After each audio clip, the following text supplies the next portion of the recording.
welcome back to Campaign Crusades. Do you ever feel like a plastic bag, drifting through the wind, wanting to start again? Because I do. I'm Alec J. Wolf, and I am your Dungeon Master. I am here as per usual with my Crusaders. We've got Joe Thomas. Yes, first again. That's right. Jake Baker. Hey. Morgan Le Fay. How's it going? Clara Capoletta. OMG, that's me! Andrew Hickman. Well, hello there. Emily Kreider. Hey. And Brian Thomas. I'm a lefty. So am I. Where we left off last time in session 4, our friends had to fight a mysterious spectral wraith who appeared from a dead body in the hospital room they were in after having found under a tile a mysterious pendant. Now, the group is fleeing from the hospital and the mess they made, trying to get out of there without getting caught so they can make their way to their next destination, which is not quite yet clear. So, before anything else, we're going to return now to the race for Rivaryn. Dun dun dun!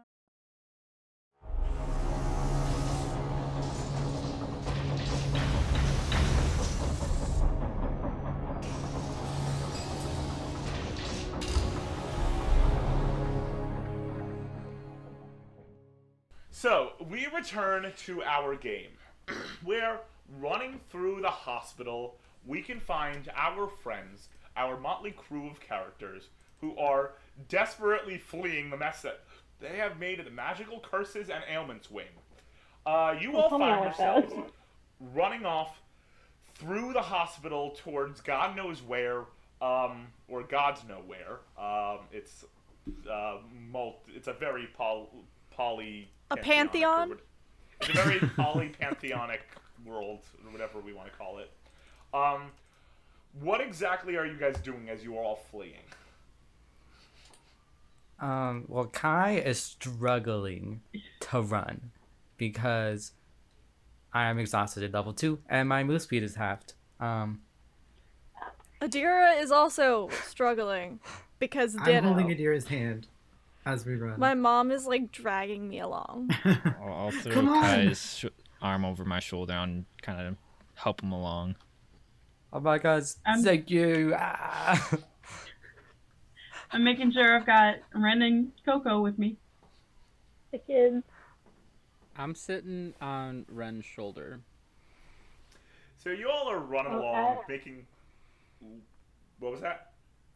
I was just going to say, as we're running, I'm going to turn to Lola. Like, hey, I'm really sorry I set that room on fire. I really didn't mean to. It was an accident. It's alright. Let's just keep going. Hopefully, I'm sure they can. They're in a hospital. It's alright, honey. So you all are running down the hallway. Lily, you very briefly spot Dr. Quinta Robles, who you talked to last time, the chief of medicine, as you're running past. And she goes, hey, were you able to find... Please don't run in the hallway! As you run past and her voice fades down the hallway. You guys eventually find a staircase and stumble down this staircase and break out into the open street. You are in the street.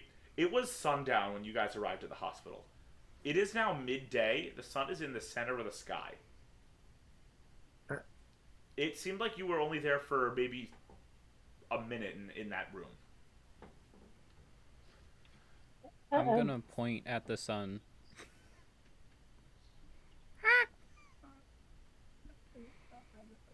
That's I'm gonna weird. hit Ren in the face and point up at the sun. Why is it Then so I'm bright gonna, out here?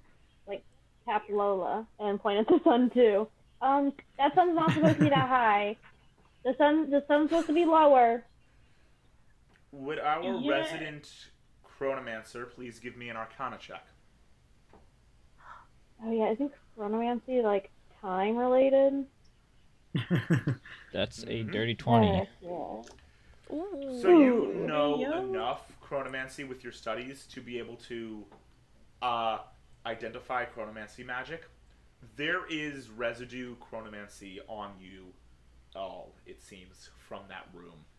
It seems like that thing you fought had chronomancy, had some chronomancy magic connected to it, because it has residue on everyone it touched. So you, Adira, even though she doesn't seem harmed, Lola, Kai, anyone who touched that creature, it seems, or got touched by that creature, seems to have residue chronomancy magic on them that's dissipating, but it's still there. It's pretty clear to at least you, and to anyone else who has common sense in the group, that somehow it's been the entire night plus the morning. It seems to be like midday the next day already somehow. Whoa.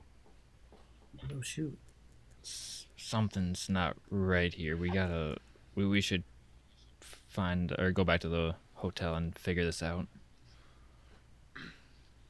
Okay. Okay. Yeah, that sounds like a good idea. Could have sworn we were Can only in we there for a go couple back minutes. to the hotel and take a nap? I think that's a very good idea. And then anyone who doesn't need to take a nap, we can try to have a conversation about what happened and maybe where to go next. Yeah, that sounds like a good idea. Let's do that. So you all return to the inn, which, being that it's been some time, I just had a brief brain fart. It is the Umber Lodge. Thank you, Alec, for remembering that. You all return to the Umber Lodge, where behind the counter, Mads nods at you all, and then furrows his brow and looks over at you, particularly at Kai, and goes, "Where have you all been? You didn't return last night." I'm going to try to straighten up as straight as possible and just act like nothing is wrong. Give me a deception check. Oh, performance. I got Give me you. a performance check. Performance. Okay, I still got you. Oh. Let me see what my performance is. That's a 13.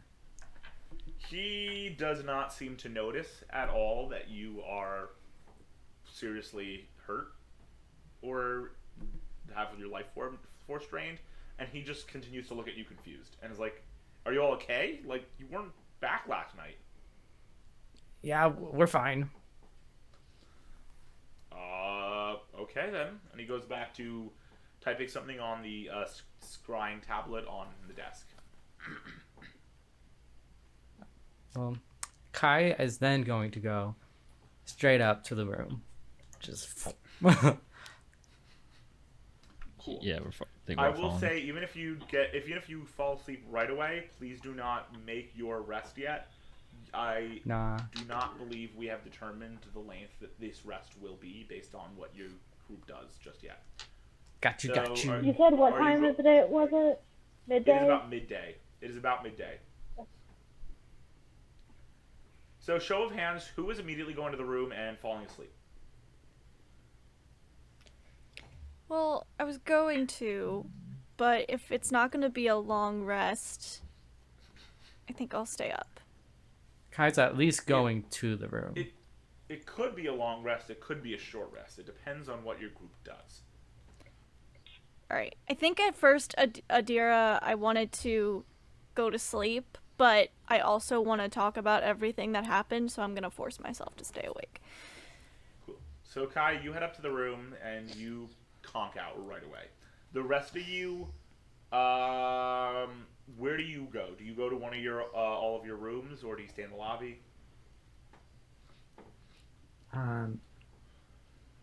Should we talk somewhere privately? Yeah, I think they probably have the biggest room since we have the family room. Do you guys want to meet in there? Sure. All right. Let's yeah, go down sure. There.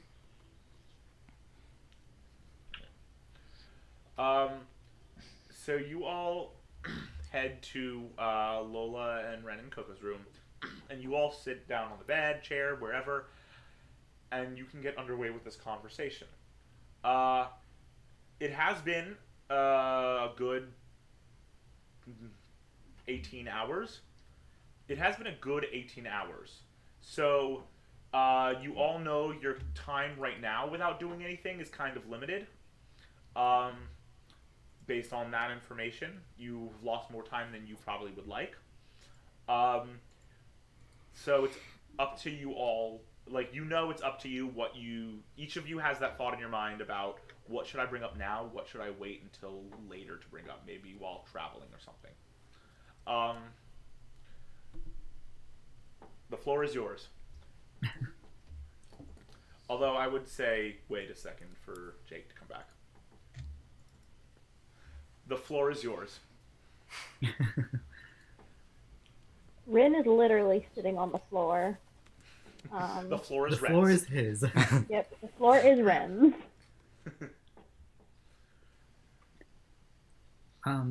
So the main thing we found down in the room 201 was that amulet that had the note RB and then L. Was it LIB? You Yes, know your Mom, own your initials. initials. It's been a long day, Adira. What are my initials again? Does anybody? We talked a little bit, I guess, about the amulet. Do we know who we can go to for more information about it? About that, Kai and I might know someone that knows a bit of this kind of thing. He was a professor back at the school. He kind of traveled the world for a while studying this stuff, lunamancy, chronomancy, all the new arcane magics. I think he's over in VL right now, but we can definitely go talk to him. Okay. What's his name? Professor Fairy. What is why would somebody have an amulet like this? For all kinds of reasons. Probably has a lot of magic around it. Okay, well, I guess I haven't told you this. I take my necklace, my pendant out from under my shirt and show them my chronomancer pendant and tell them... You see an identical pendant, everyone, but with a blue bead instead of a yellow one. Like an aqua blue. Yeah, Professor Fairy actually gave me this. He said it was from the original, or the one who founded chronomancy. It has some unique properties to it. I didn't even know that my mom could do magic. Beats me. Was that necklace hers? I mean, it had the note with her and my initials. Though Well, maybe. we did also learn that there was someone else there on the day of your birth. I look at Lola and Bren especially, since they weren't there for this conversation. I say, we spoke to Dr. Rubliss. Seems that there was a woman who went by the Guardian on the day of my mother's birth in the hospital room. Don't really know why. All that we really know is that she was exceptionally pretty. You also remember from that conversation that she was tall with blonde hair.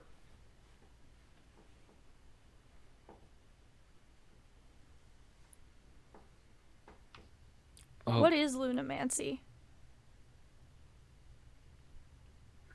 that's the space. No, that's not the space one. I'm forgetting. I'm blanking right now. Does somebody need a refresher? I do. Bo, the study of lunamancy, you know all four. You had to study basic New Arcane Theory as one of your first classes. The study of lunamancy is the study of light and the manipulation of light. Not as in, I'm turning on the flashlight. No. It's more of, I'm manipulating what people can and can't see, where shadow exists and does not exist, things like that. Stuff along those lines. Okay. Well, like the other arcanes, there's some specifics about it, but lunamancy is mostly about light manipulation, and I don't know what that means for this, but whoever has the last pendant might be involved in all this. I couldn't say for sure though. Is there only one of each magic pendant, or do like all chronomancers have like a blue pendant like you? As far as I know, this is the only one of its kind. Like for each individual. So you must have been a student of great promise for your professor to give that to you then. I don't know. He might have saw something. I couldn't tell you. He was just a good friend. Do you know where he is now? Do I know exactly where, or do I just know he's in VL? Alec? You know that he's still doing everything he can to keep the school able to run if the tower can somehow get turned back on, so you know he'll be within the vicinity of the school. Okay. He's probably at his house or maybe doing something at the school in VL, but I couldn't be 100% certain.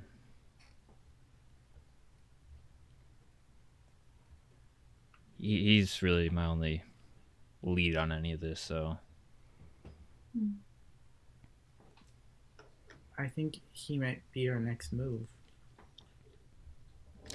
That makes sense to me. It is a good distance away, so I hope you all like steamliners. I don't think Never I've ever been on one. Yeah. Bo, Well, you you'll do fit know right from your in. travels. Lola, you also know this from having been to VL. Mm-hmm. It's about a half-day trip to VL, so it'll take about half your day, and there is that understanding that you are going to be literally sitting on a steamliner for a half day doing nothing else. So that's a lot of time to think, talk, prepare whatever you need to do. You know, I think that would be a great idea, and maybe a few of us look a little beat up, so maybe they can get some rest on there.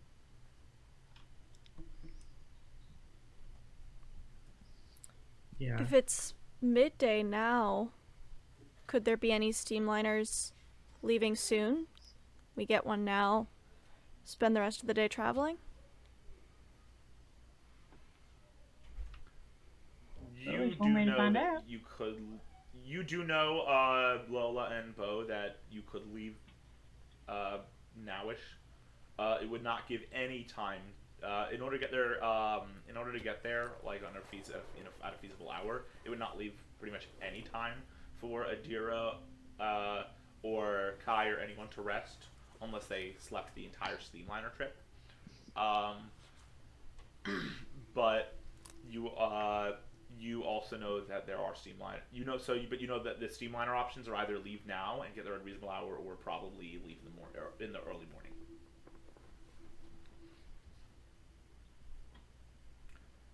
Well, our two options right now, from my experience, are that we either, and honey, you look like you need a nap. I look over at Adira. You look like you need to lay down before we go anywhere. I think we should probably leave in the morning. I go, I'm fine. I feel fine. But I don't look fine, and I'm not fine. I'm gonna I need a luck walk check over from- to Adira and kind of like cuddle up next to her and pull out a book out of my diaper and act like I'm reading it, but it's like upside down. What book is it? I need to know. You It didn't is think this just far ahead. a random like magic textbook that talks all about water-based spellcasting. It doesn't have any spells in it. It's all theory. This book. Adira and Kai, I need luck checks. Luck checks. From- How much? From who? Kai. From who? Kai and Adira. Adira? Did not hear my name. if anybody else lost if anybody else lost any out portion of their max hit points, they can roll as well. Oh. No, if anyone else took exhaustion. If anyone else took exhaustion, you can roll as well. Well, I'll just. I got a nat 1. Oh. Oh, I got a 6. Oh no! I lost my die. Oh, there it is. So Adira, you need a nap. the two of you could recover all of your exhaustion within this rest, but you would have to do a double length rest and sleep through the afternoon and nighttime.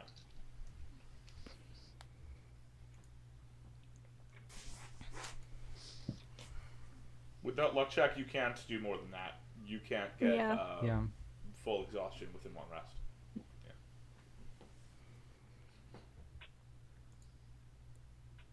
After Adira said that she was fine, Bryn's gonna pipe up from the floor. I don't know where she's sitting, but he's gonna pipe up. Are you sure you're okay? Do you always look like that? You kind of look a little... Ugh. I look what now? You want to say that again? Ugh.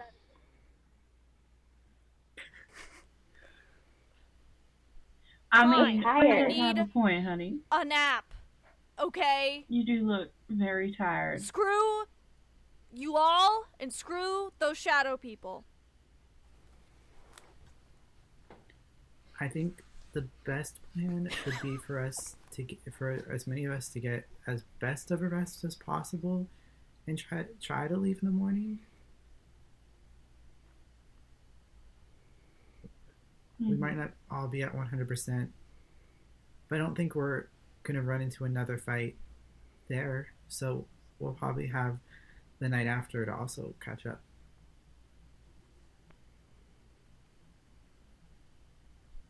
All right. Good work. That's fine. That works for me. Okay. So are you all heading to your separate rooms to get rest? Yeah. Yes. Can I grab Or stay the here. sun, the yellow pendant? You have to ask Bo. Bo's holding it.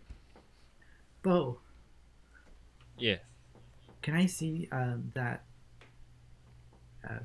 pendant thing with the sun on it? Yeah, doesn't I count hand as it sun, back it's to you. just sunshine yellow, by the way. The sunshiny. Thanks. Then I will go with Adira. I'm hugging Adira's leg. You're what? I'm hugging Coco. Adira's leg. Oh, Coco, no. I gotta go. I gotta go to bed. You gotta let me go. I'll see you in the morning, okay? I walk over to go pick Coco off of Adira's leg. I backflip away from Lola and back up like really fast away from her. Can we get Oh, some sort of opposed check for that? Sure. Make a opposed grapple. Boy, you're in Coco, trouble. You got Coco. You can use athletics or acrobatics for this. Okay. That's a Mark the thing 28. away. Oh my goodness. Rogue. Never mind. I got a 7, so Dang, Rogue. I guess I think really. I think back on the combat and the behavior I saw from Coco that was similar to what she's doing now. And I'll hold out my arm and say, "Do you want to have a sleepover or something? Do you want to come with me?" I get the stupidest little smile on my face and I run up and I like death grip her arm. And I'm just like Okay. staring up at her, little twinkle in my eye. Do you mind, Lola? I guess I wouldn't mind having her company. You know, she's Of tolerable. or course whatever. not, you know. If you guys are both, just make sure you keep it down for Lily, alright? I'm going right to bed, so Coco, that's on you. You be quiet. I lick Coco, your don't be arm. making a mess in their room Okay. either, okay? I don't I pay any attention to Lola at all. I'm completely ignoring her. So you all head off to your separate rooms to take rest. So you'll make it to your separate rooms. Lily, Adira, and Coco, you all make it to Lily and Adira's room. I'm immediately going to unlace and kick off my combat boots and just fall face stomach first onto the bed Plop. and say, Mom, I'm gonna fall asleep, but I need to tell you 3 things. I'm sitting on One. Adira's back. 1. Kai is a liar. He lies about tiny things. It makes him suspicious. If he's lying about tiny things, I wouldn't doubt he's lying to us about bigger things. 2. When Ren did the identification spell on Grandmother's amulet and found out that it is one of 3, Bo ran out of the cafe. He's also sus, and he knows something. 3. 3. In the middle of the fight, Coco got hurt. But instead of healing Kai, who was unconscious on the ground, Lola stepped over his body and healed Coco instead. And now Coco is scared of Lola. I love Lola. Well, I don't love any... I love you. I don't love anyone else. I like Lola, but that's suspicious. These people are sus. And I want you to know that that's the page I'm on. Don't know if that's the page you're on. That's what I've caught on to. Thank you for all of that information. I have 3 things to tell you before you fall asleep. Uh-huh. Okay. I love you. I love you. I love you. Aww. Adira smiles and, like, hides her face in the pillow to try to hide the smile. But you can see it. And promptly And- passes out. And promptly falls asleep. I'm out. Cool. So, you all fall asleep. You all find out that you are much more exhausted. The temporal shifts all, like, impacted all of you. You are much more exhausted than you thought.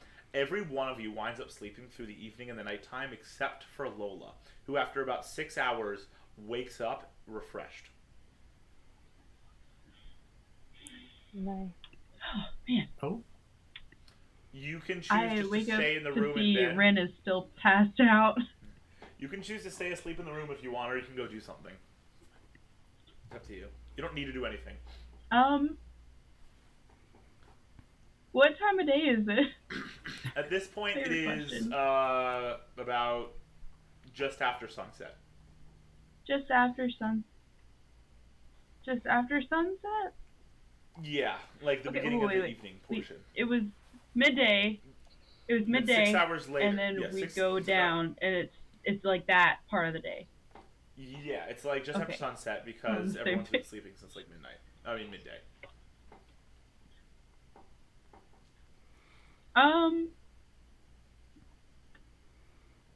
At this point in the day, You absolutely only need to do something if you want to. okay. Is the place where we can buy Steamliner tickets still open at this point in the day? No, that'll be closed, but you know that it'll open early enough for you guys to buy tomorrow. Give me a history check. Give me a history check. You've been to Fallon before. A history check, yes. I rolled is that a 9? I rolled a 9, but plus 4 is a 13. What'd you get? 13. So what'd you get? Cool. You know that most One, places three.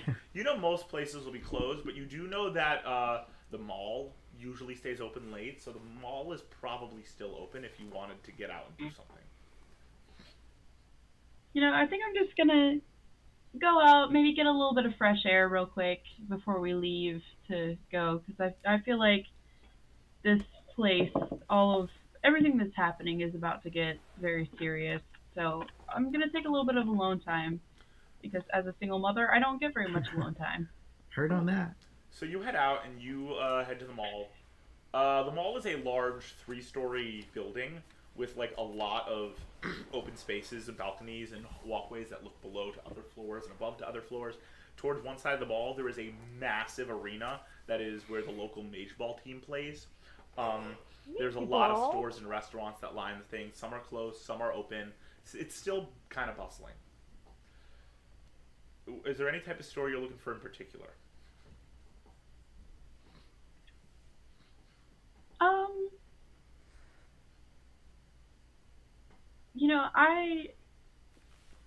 While I'm walking around, I'd say I'm, for the most part, wandering around stores, but I've been thinking about how my entire life, as far as I know, has been for my kids, and at this point I'm thinking I might want to just spend, not a lot, but a small amount of money on maybe one small item for myself or something. Cool. Give me an investigation check. I'm good at investigating. This is gonna be the only time I ever roll that 20. And I'm a +7, so I got a You are 27. walking past a row of food stalls, food stores, and as soon as that ends, you turn the corner, and immediately catching your eye is this jewelry store. And you see these beautiful cases of beautiful jewelry. And you know, all of that jewelry is probably too expensive, but they probably have some cheap things in there that you could probably buy. I'll go ahead and take a look. My nat 20.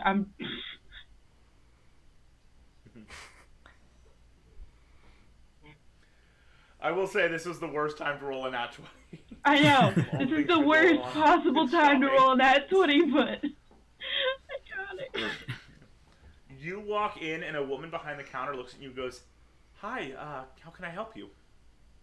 Hi, well, I'm just looking around. I was hoping to see if you guys had not anything super flashy, but I was just looking for something, maybe like a little necklace or bracelet or something, for myself. Certainly. If you're looking for our cheaper options, I can go grab them right now and bring them over for you.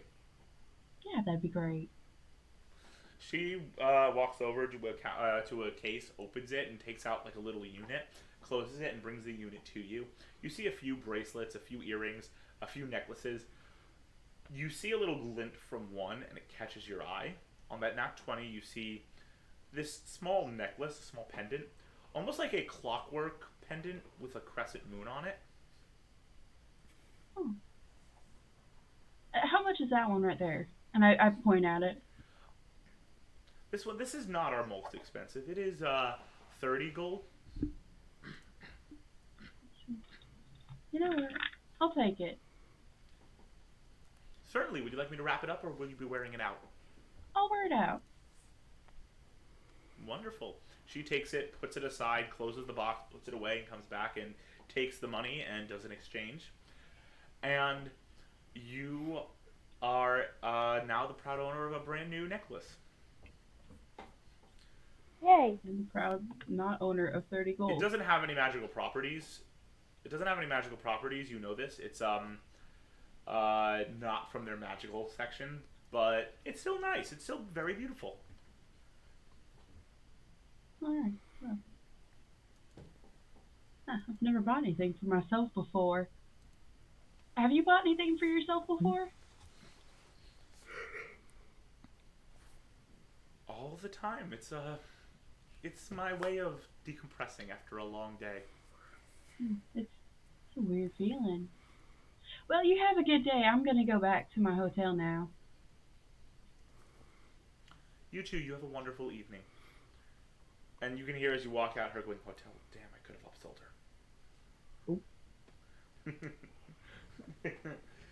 And you head back to the hotel. Are you staying at the hotel for the remainder of the time being?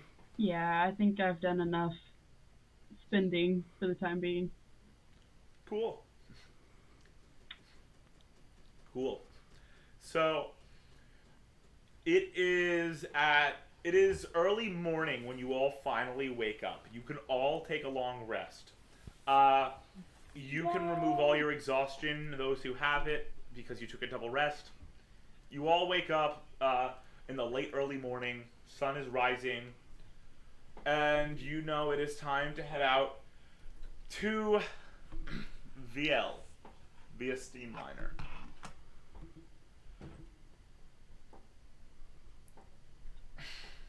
All right, I definitely you guys think ready? When Kai gets up, well,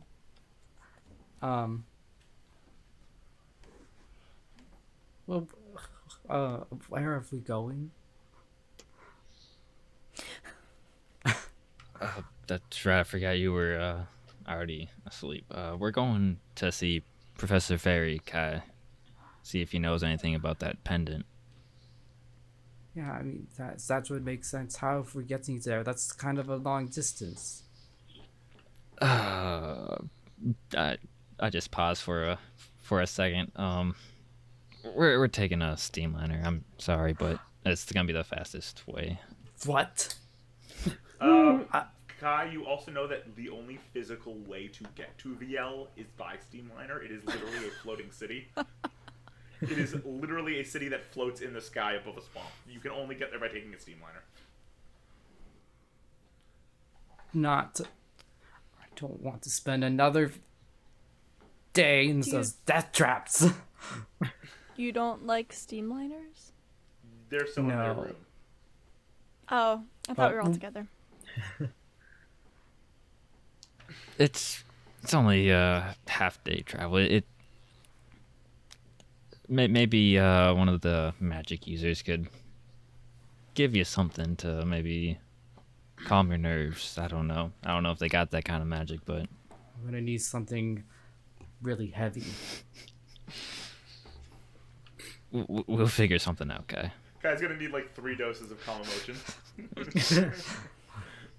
Okay. 3 And then Benadryl just to conk out on a flight. Yeah, and then Kai's definitely gonna get ready after that. Cool. So you all eventually get ready and meet in the lobby of the hotel. Is anyone saying anything before you head out, or are you all heading out to Old Werder Station, where the steamliners to VL are located? As we're walking down, I'm like wrapped up in my towel like a little kid, holding Adira's hand, like walking next to her. Like, still looking like half asleep, but like I'm ready for the adventure. So cute. Looks like Coco is yeah, really we're taken ready. to you. Yeah. Don't know why. I'm not quite used to all the attention. But it's fine. You all head out and make your way to you all head out and you make your way to Old Werder Station. You arrive at Old Werder Station, and it is a large transport hub with a main concourse that has small food stands and a seating area. You probably all want to get breakfast. Several ticket dispensing machines and a ticket booth.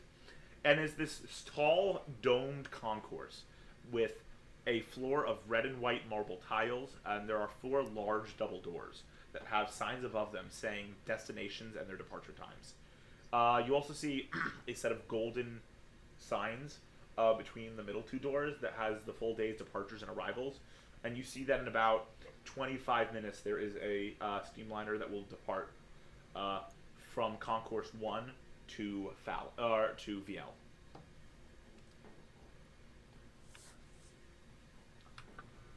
Well, there's our ticket right there. And I walked to the ticket station. Cool. So are you going to one of the machines, or are you going to a person at the booth?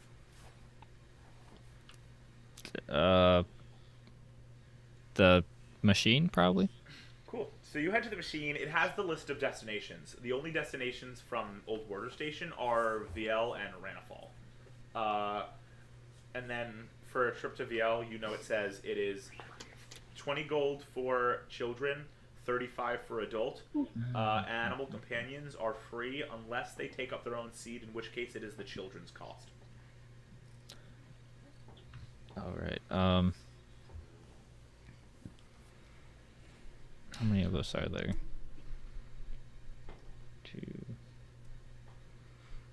2.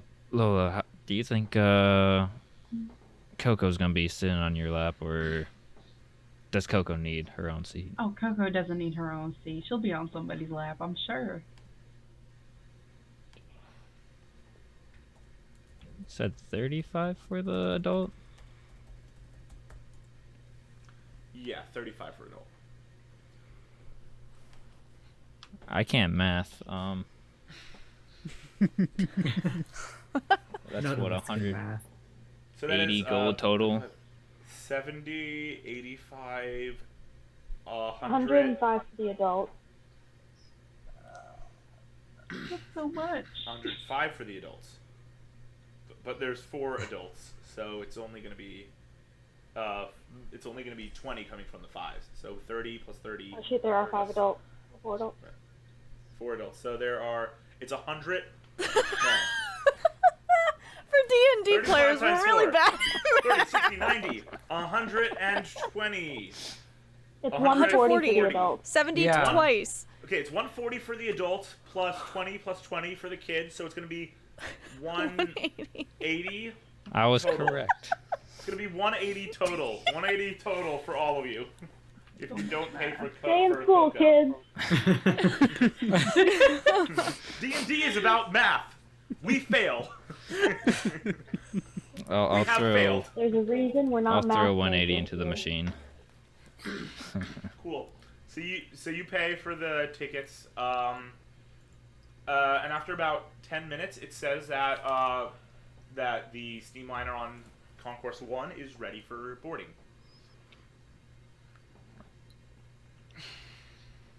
I just hand out all the tickets to everyone. You ready to go? Oh, I'm kind of thank excited. you. I've never been on a steamliner before. Let's hope we don't die. Why would we die? Oh my god. Yeah, I mean, it happens sometimes. It does? No, it doesn't. not Kai's often, just, no. It's good. Not often. Are you scared? Kai just has superstitions about these things. Are you You don't scared? gotta worry about it. I'm not scared. I'm actively shoving the towel back into my diaper as all of this is going on.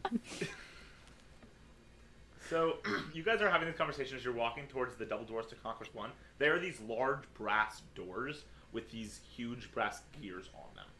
The gears begin to whir and spin as the doors automatically open.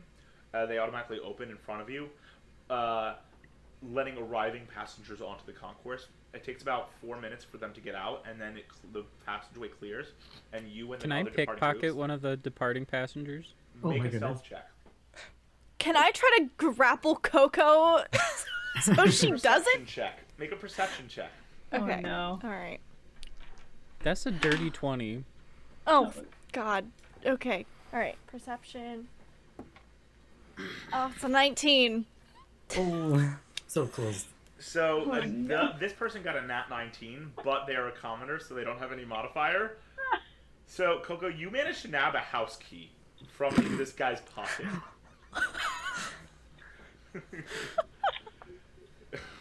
And I'm assuming you put it in your diaper.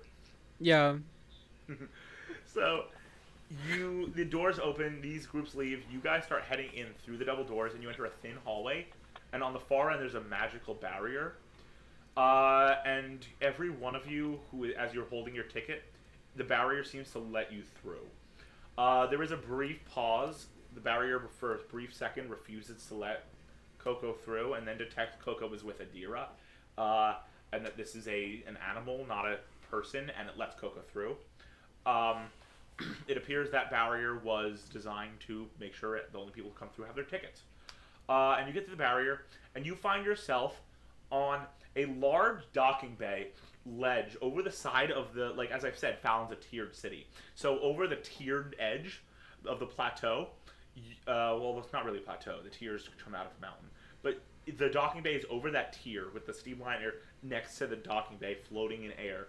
And it's clear you're about 150 feet above ground level below because you're on the edge of the tier. It is a large cement platform, and there's a fat yellow line painted on the edge as a warning. There's also a massive ballooned air vehicle, the steamliner, that floats next to the platform, tied to the docking bay. And there's a massive structure of metal, wood, and windows below with sets of double doors open near the front, middle, and back on the steamliner. And there's ramps that lead from the platform to the steamliner itself. This is insane. Are we sure there's no other way to get there? You can try to you trick already know the yourself, answer to Kai, that. but you know in your mind that this is the only way. There's only one other way into the city, and it's designed for, and you have to go through the swamp, and it's a whole walk, and it's designed for cargo only. Not even the people shipping the cargo use it. Well, all aboard. Choo choo. So you all enter the steamliner, and inside it looks like a typical transport. There's tons of rows of 3 seats, each lining the sides next to the window. There's an aisle in the middle going from the front to the back of the liner as well. At the front, you do see a steel door that has a sign saying conductor on it. And at the back, there are 3 doors. One says toilet, another says mechanical, and a third one in the middle says viewing room. I'm gonna head straight for the viewing room. Not gonna sit down. I wanna look out. Cool, so you head straight for the viewing room. Inside the viewing room is this beautiful large set of ceiling-to-floor windows in a 180-degree curve, where you can see pretty much the entire sky and ground below you for 180 degrees. There are also benches that line it so you can sit on them looking out as you travel. Amazing. Ren's gonna park his stuff right in here. I think Adira, I'm very curious and very excited, but I'm trying my best not to show it. So I'm just going to very nonchalantly. I assume Coco is still on my shoulder. Yeah. I'm just gonna be like, might as well go see what the viewing thing is, whatever, and head off after Ren, and I'll go take a seat next to Ren in the viewing station. Cool. Anyone else sitting anywhere specific? Kai's gonna go straight for that middle row. Kai's just one of those people on airplanes who holds the armrests the whole time. And Yeah, he's just like gripping it, like the seat. I don't know if there's seat belts, but if there is a seat belt, it's already on. Like he's gripping the thing, and like his legs are like doing that thing. I'm feeling so called out, but go off, Kai. Anybody else sitting anywhere specific or no? I'm gonna walk past Kai and tap his shoulder, say chin up, Kai, and walk to the viewing room. I'm gonna. Where's Lola sitting? I think I sit somewhere along the aisle or along the. I just chose the window seat.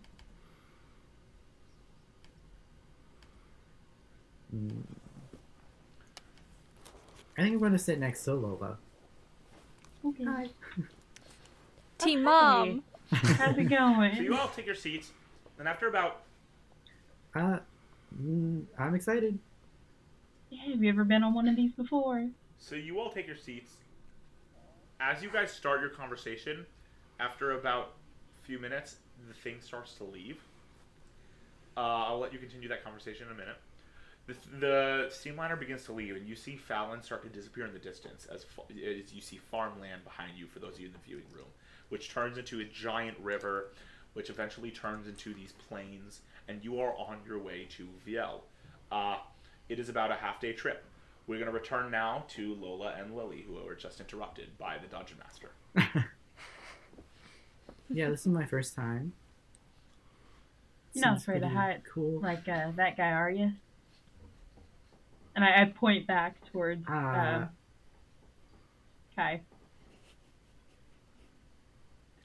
Kai's just sitting there still clutching. Is Kai like whispering anything repeatedly or something? Kai trying to do like breathing exercises, but like it's not working very well. You guys just hear and it looks like Kai's doing those breathing exercises for like labor. No, I'm not really that afraid of heights.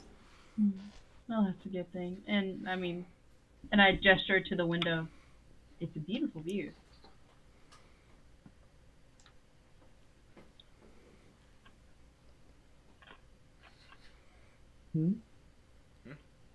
I gesture to the window and say, well, it's a beautiful view, isn't it? Oh my. I've never seen anything like it. Yeah, there's nothing quite like it.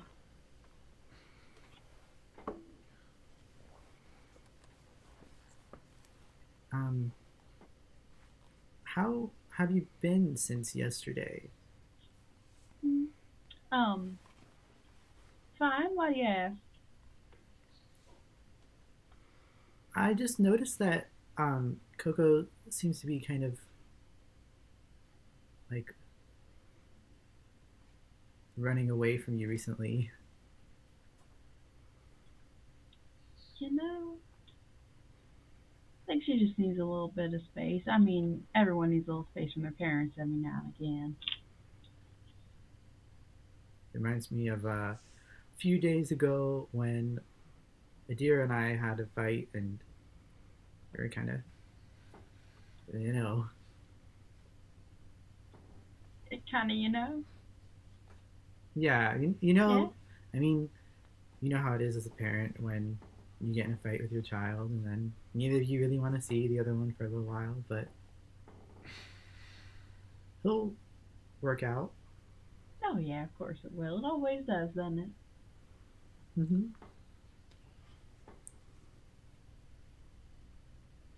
So why were you asking about yesterday? Aside from that weird, freaky thing coming out of those bodies at the hospital, I mean, did something else happen? It's... Yeah. I mean, that thing was so terrifying. Mm-hmm. I feel like what's been more pressing is just everything that we've seen to find out. Like, do you remember your mom?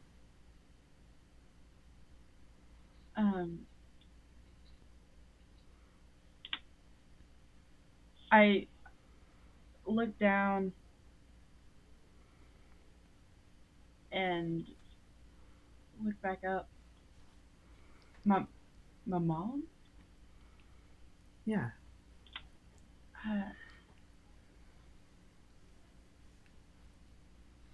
No, I don't.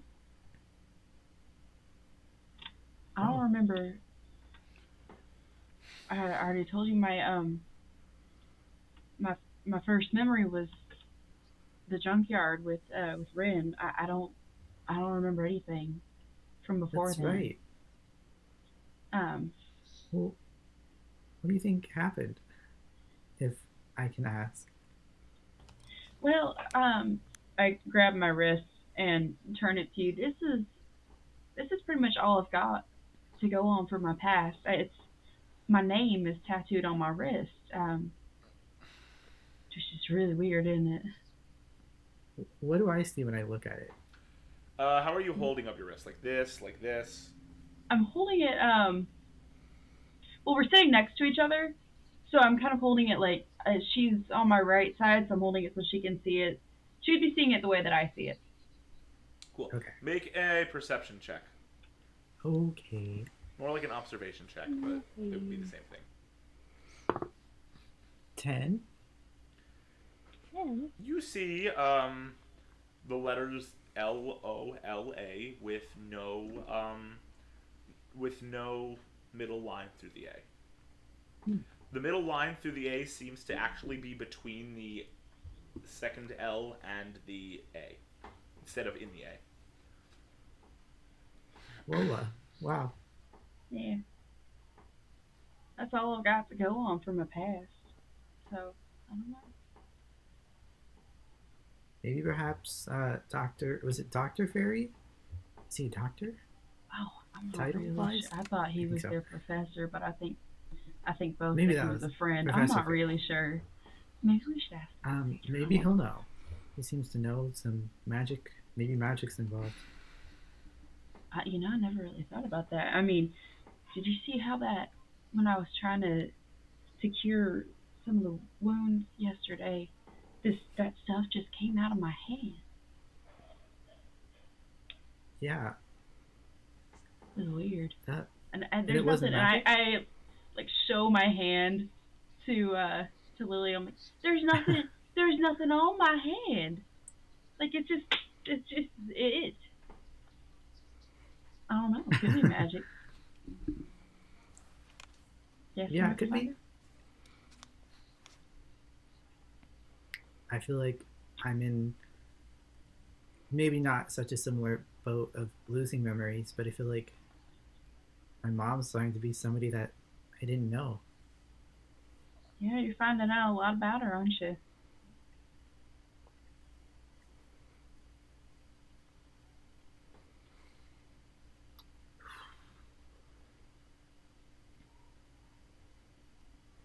Have you ever not told something to your children, or something twisted for their well-being? I mean,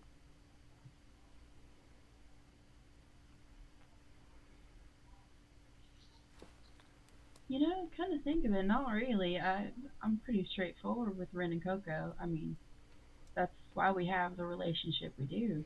They're built on trust, and if you don't have that, especially the way that we've lived for our lives as a family, I mean, what do you have?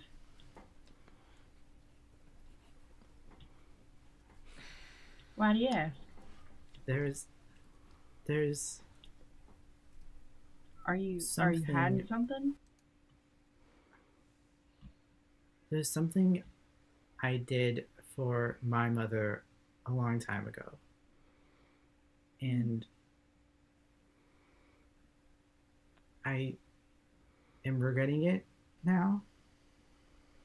Oh, Um, Lily, give me an insight check. okay. Oh. Natural 20? On a nat 20, you know it's not actual. It's like just your conscience, but you almost hear the voice of your mom in your mind saying, if you're going to tell the truth, tell Adira first.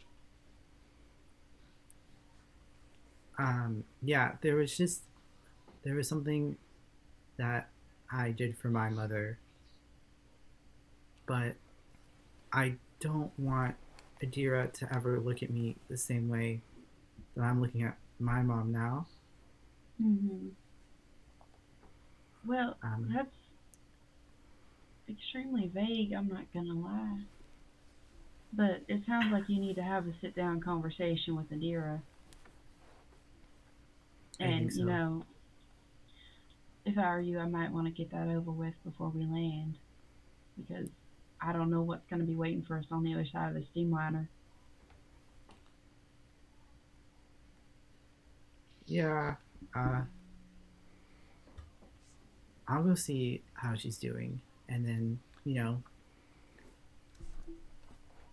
And with that, Lily getting up and walking towards Adira in the viewing room. We're gonna take our break. Yeah. okay. Hey, Brian, what are you Back. hiding? Hey everyone, Brian here. This week's non-sponsored shout out is going to Words and Geekery on Etsy. I purchased this giant dice bag and I love it so much. You fit so many dice in it. It's like as big as my face. It's awesome. They've completely revamped their store on Etsy, so go check them out. And we are back. We have Lily approaching the viewing cabin where Adira unknowingly sits with Ren and Coco. Lily, you arrive in the viewing cabin and see the three of them sitting looking out the windows below you. Adira, Ren, Coco, there are these beautiful views of the plains and valleys below. You are like 200 feet in the air. You can see the clouds in the sky. It's a mostly clear sky. It's beautiful.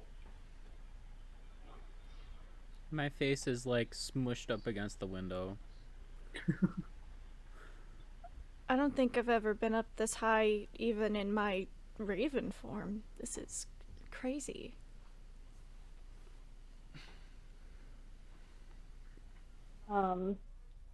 Ren is actually gonna, like, because we're sitting on a bench, Ren's gonna, like, get off the bench and just sit on the ground, just trying to, like, absorb everything he's seeing and kind of, like doing that whole, he's crazy. He's overstimulated right now. Cool, and that is the point. That is the point when Lily walks in.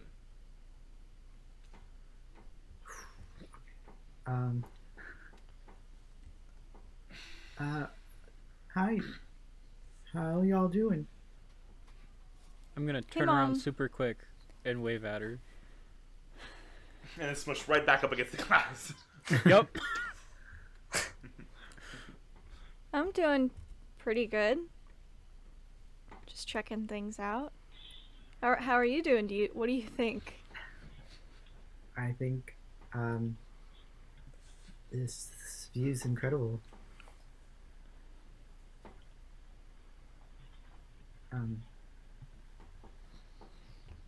Do you think that we You want to sit with us?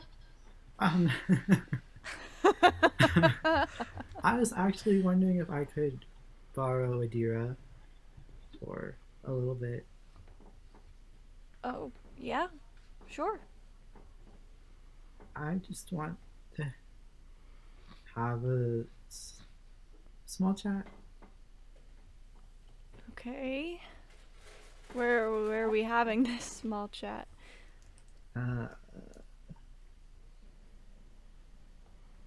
Probably back in the main area and find like a corner.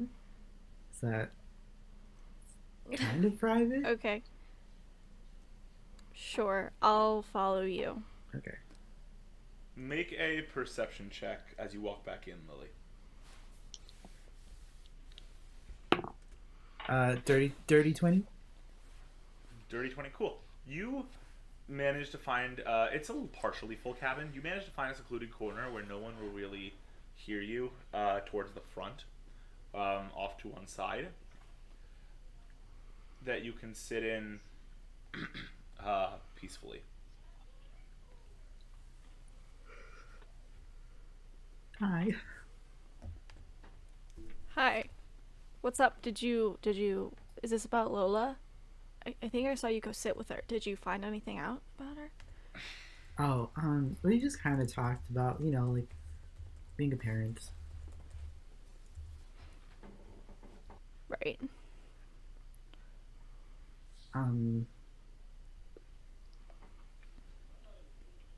So I don't know.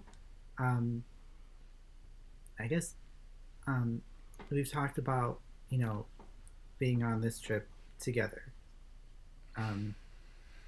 And you were kind of mentioning that you didn't trust a lot of the group, and I want to make sure that you can always trust me. So I guess something that I hadn't been fully clear on, I guess, we had that chat a couple days ago about the fact that I have magical abilities that I use to kind of help you, in certain mornings when things happen. And I acquired those abilities when you were about, I think, a year old. I think they were starting to manifest, and it was very scary. I didn't know if I was going to be able to help you through it. So I went to a temple, and basically, there's a deity named Aviv.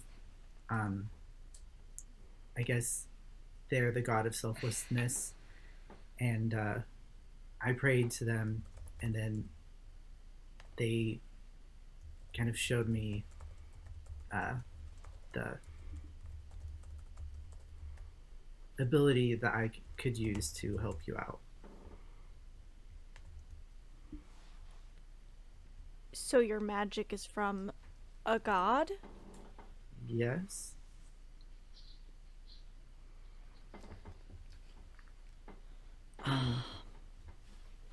Mom, what?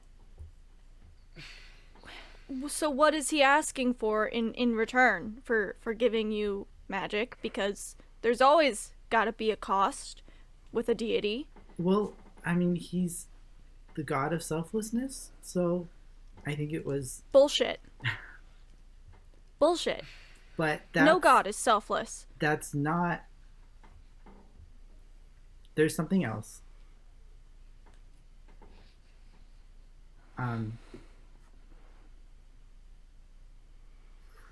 Okay. Okay. We've found out You're killing me, Mom. a lot about my mother the last few days. And I'm starting to feel like I don't know her. And I don't want you to have that feeling. I don't want you to look at me and not know who I am. So I'm going to tell you a story. And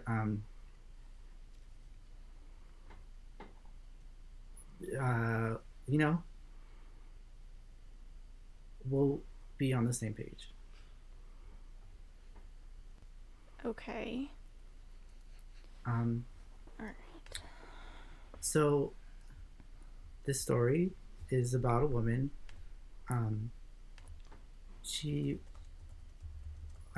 All throughout growing up in her life, she's very carefree, very happy. The whole town loved her. She had so many friends. She even got to have relationships. And at some point, the people in the town weren't really the only people who picked up on that, how great she was. And that included a deity known as Yvonne. Just a quick correction. Yavin is the pronunciation. Yavin. A deity named Yavin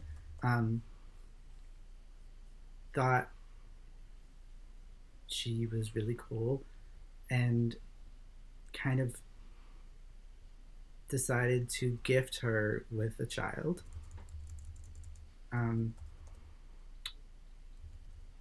A half god, of course. It took everything she had to get to, keep the child and make it to birth, but she was determined to do it. That's her child. So on this special day, she had it. And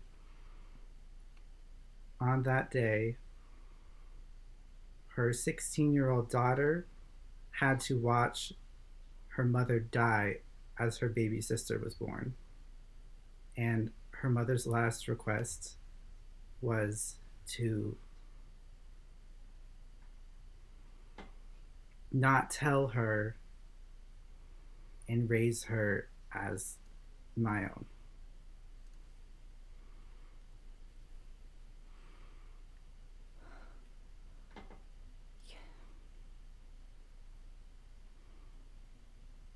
Are you telling me that you're not my mom? Not in the literal sense, but I mean, Ria's my mom? yeah.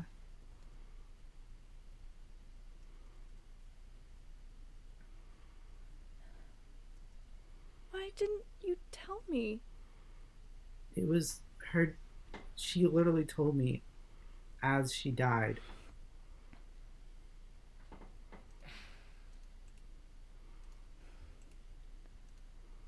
How could I say no?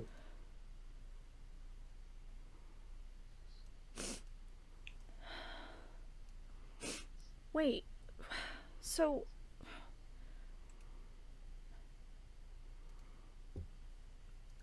this is a lot. I know. We've been following Ria's trail because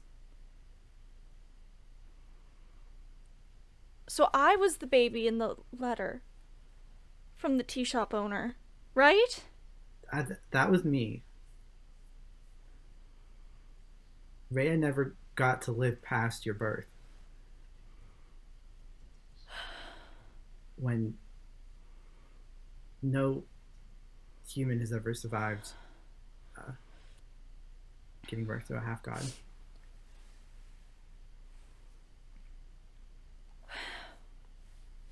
I don't know what to say. I don't know what to think.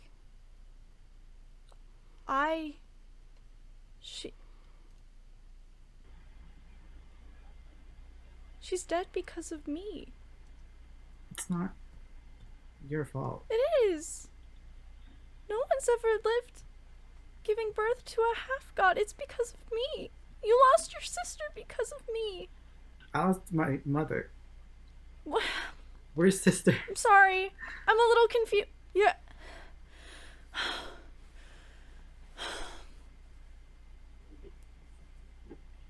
You didn't decide any of this, so it can't be your fault. Trust me.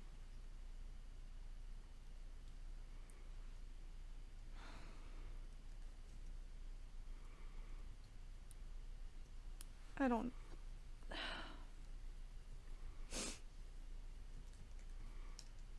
I'm gonna go look at the clouds. And I'm gonna get up and go back to the viewing deck. You get up and return to the viewing deck. I need Coco to make a stealth check for me. A stealth check? Yes. Okay. And while that's happening, I will give a comment to the audience. This is information that Emily did not know at all prior to this. No clue. Ryan was our sole informant. So you are witnessing a genuine moment of, I have no idea how to react to this. This is not what I was expecting from my character. Well, I got a 7. You're in the... You remain in the observation area. Okay. Cool. So... I think I'm playing with my key. So, Adira, you return to the observation deck. I need you to make a... I'm going to call it a stealth check. Actually, no. Make a performance check. Oh boy. I want insight from Bo and Ren, who are in... Even Coco, actually. Who are in the... Well, actually, before you do that, are you trying to hide your face right now in your reaction? Yes. Cool. I don't want to go near Bo. I don't want to go near Ren. I want to be by myself. I want to look at the clouds. Cool. I want the 3 members of Team Observation Deck to make, all 3 of you, Bo, Ren, and Coco, to make insight checks. My performance was a 15. Okay. That's a natural 20, bringing it to 25. Shoot. Oh! He said, I see you. With my disadvantage, it's trash. Garbage. My whole computer just crashed, so I had to pull... Okay, it's back up now. You said insight, correct? Mm-hmm. That's at 18. A 12. Ren, you're oblivious. Coco, you get the sense that something is up with Adira. with your animal instincts, but you're not sure what or why or anything, or that anything's really bad or anything. Bo, you know Adira's clearly hiding a whirlwind of emotion. You can tell from her reaction it definitely was something to do with talking to her mom. You don't know what about, though. And you also get the sense, now whether or not you do something with this is up to you, but you get the sense she is trying to avoid talking to any of you right now. I'm gonna kind of like walk up to her and just kind of like look up at her.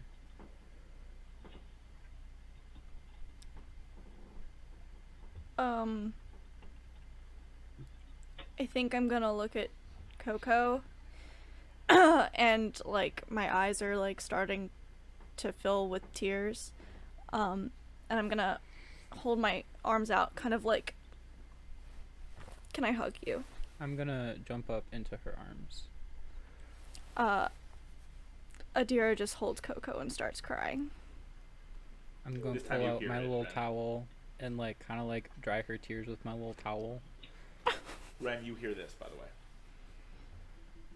Yeah. I don't think he knows what to do, so he's just gonna ignore it. Honestly, that's what I do too. I don't know how to deal with people's emotions, so I'm like, if I just ignore it, then I don't have to deal with it.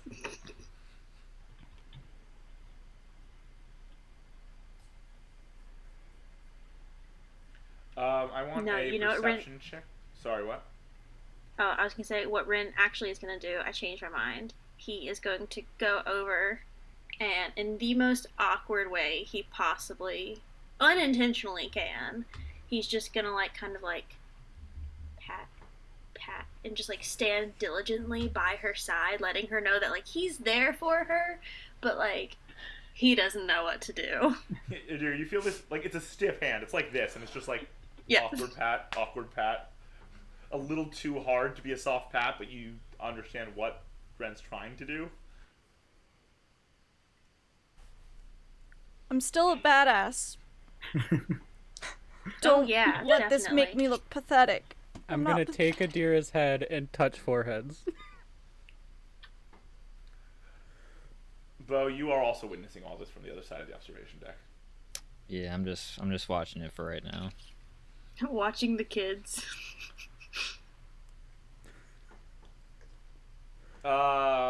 My kids. So comforting. I wish I could see this right Roll now. Make a perception check, by the way.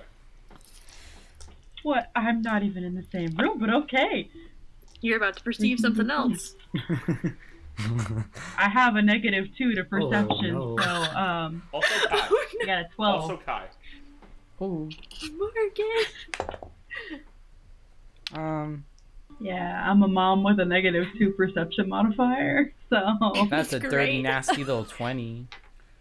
Kai, you are mostly paying attention to surviving this flight, but you do see Adira get up and walk away from Lily, and Lily just left sitting there awkwardly staring at Adira walking down the aisle. I can You see can them all the sense- way in there. No, when Adira left Lily in the main room where you are. They had their conversation in the main room.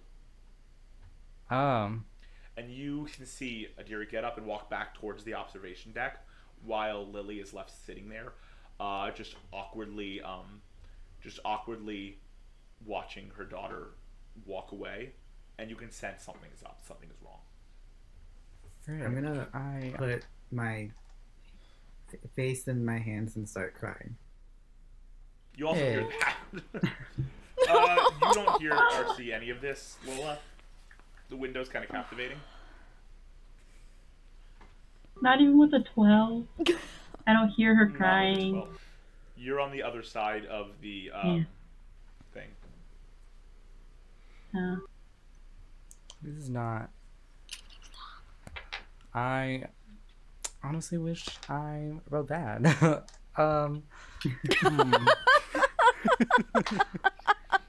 wow, I wish I didn't see my friend crying. Do I roleplay with my brother? Do I not roleplay with my brother?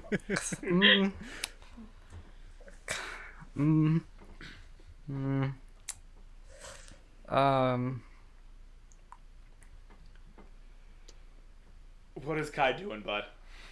Kai was chanting to himself, "I'm gonna die, I'm gonna die, I'm gonna die, I'm gonna die." This guy's gonna go over to And then Lily, or is after gonna he, sit still?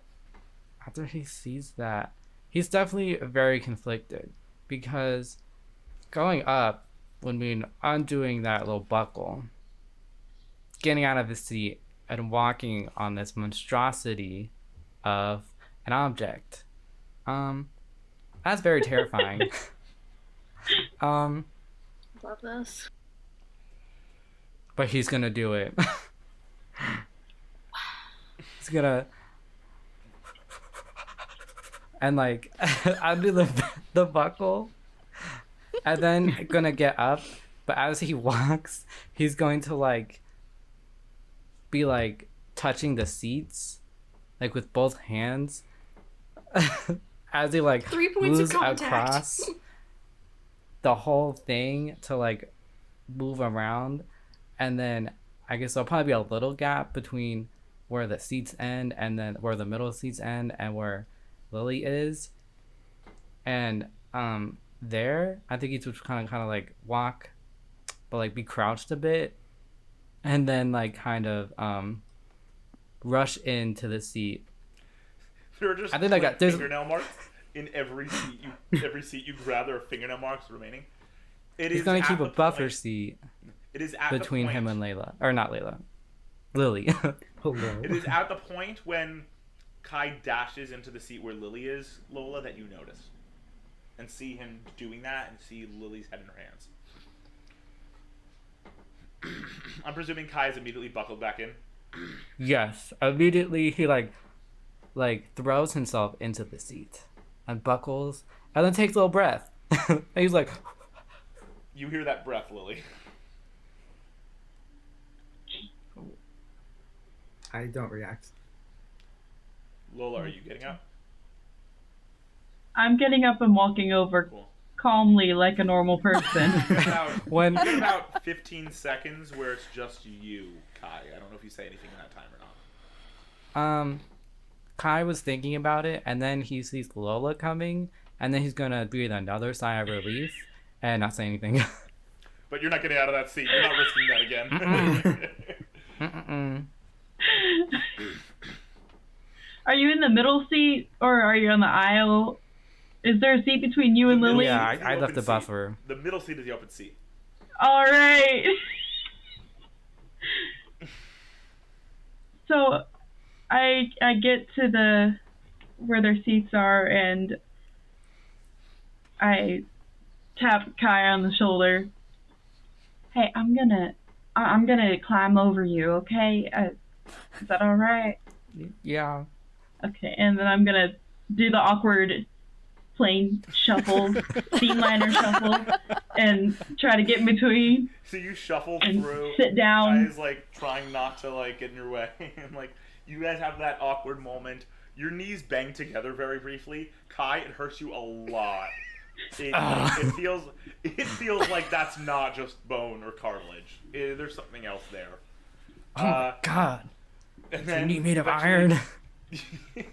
You eventually get through and sit down, Wait. Lola.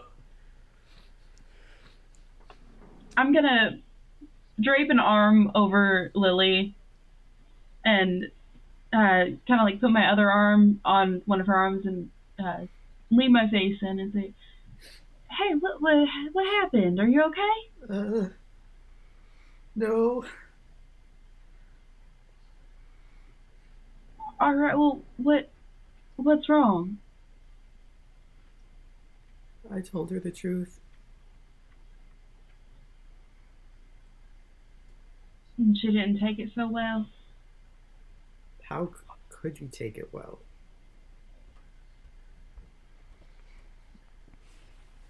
Well, I don't know exactly what it is you told her, or what the thing is between you guys, but you know, if you told her the truth about something, she'll come around. Sometimes the truth can be a little bit painful to hear at first. She just probably needs a little bit of time, but she's still your daughter, and you're still her mother, and I know you two love each other very much. I start crying harder. Oh no! I need a Okay, wisdom alright, save. hey, it's alright. Wisdom save from Lola. Oh no. Okay. With my -2 wisdom, let's go. I got a 6. You have a moment where you have this person you have come to care about next to you, who is crying and emotionally in a lot of pain. And there's a moment where you feel this uncontrollable, consoling urge. Something you've only ever felt maybe a few times before with Ren and Coco. Like, there's something here, an uncontrollable urge. And you... your mind goes hazy as you feel this need to do nothing but care for this crying woman. And Kai, you see Lola's eyes turn a lilac-ish purple. I'm not gonna say anything. Hey, and I start rubbing Lily on the back. Hey, it's gonna be alright. It's gonna be okay. Kai's definitely been like kind of staring at the floor for this conversation. You do, when you glance up, you do see the eyes, but then like yeah, on the floor. he's gonna be freaked out and then look back at the floor like on purpose.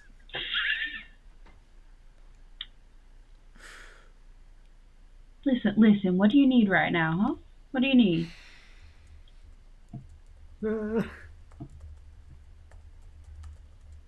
It's alright, you can use your words. Just take a deep breath. It's alright. That's right. There we go. Now, come here. Come on, look at me. Come on, look up. I look up. There we go. Now. You also see her eyes are purple right now instead of the normal green. This purple though is like very soothing. It's not like the eye color necessarily is freaking you out necessarily. It may have freaked Kai out, but it's not like freaking you out. It's giving you this feeling of comfort, like this person's only focused on you right now.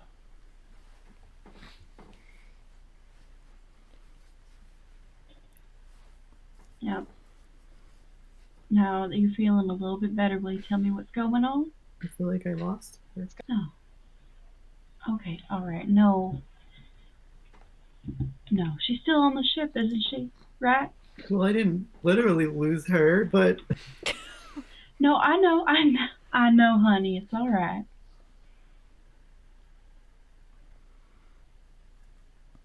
Listen, you two have a very strong relationship.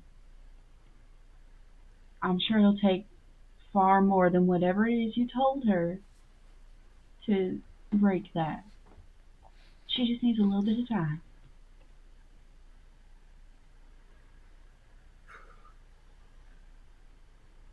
Okay? You all good? Are you alright? No, but... How about this? Let's go see if they can make us some tea or some hot chocolate for you. Does that sound alright? Okay. Alright, come on. And I grab her by the arm and we shuffle over Kai again into the aisle. Sorry, Kai. It's okay. Is there a way we can Feel find better. a stewardess? Yeah, there is Or a a steward. tiny stewardess car up front with some soft drinks, some bags of chips. When Kai says feel better, I just turn around and I'm like, you don't know me! I'm sorry.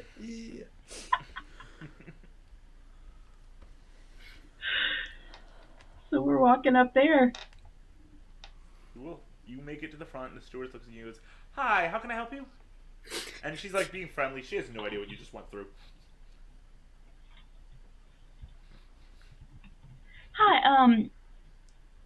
Hi, let's see here. Do you have anything, like a tea or like a hot chocolate, something, calming for my friend here? She's had a rough Sure, day. we do have tea. We have fruit teas, peach tea, lemon tea. We also do have a hot chocolate. It is a powder-based hot chocolate, however. So it is at your discretion. I look over to Lily. Doesn't that sound good to you? Lemon. Lemon? Alright, we'll take 2 lemon. Certainly. And she pours it, 2 cups, gives them to you, goes, that will be 4 gold total. Alright, and I reach out, pay for the whole thing. She takes it, looks at you and goes, have a wonderful day, and then looks at you, Lily, and goes, and gives you a knowing glance. She's not sure why you're crying, but it's one of those glances of like, honey, I've been there. I've cried that hard. I empathize. And she gives you a little look of, it'll be okay. I bite back the urge to say, to shout at her again. Alright, let's get you that. And we're good and situated with the tea.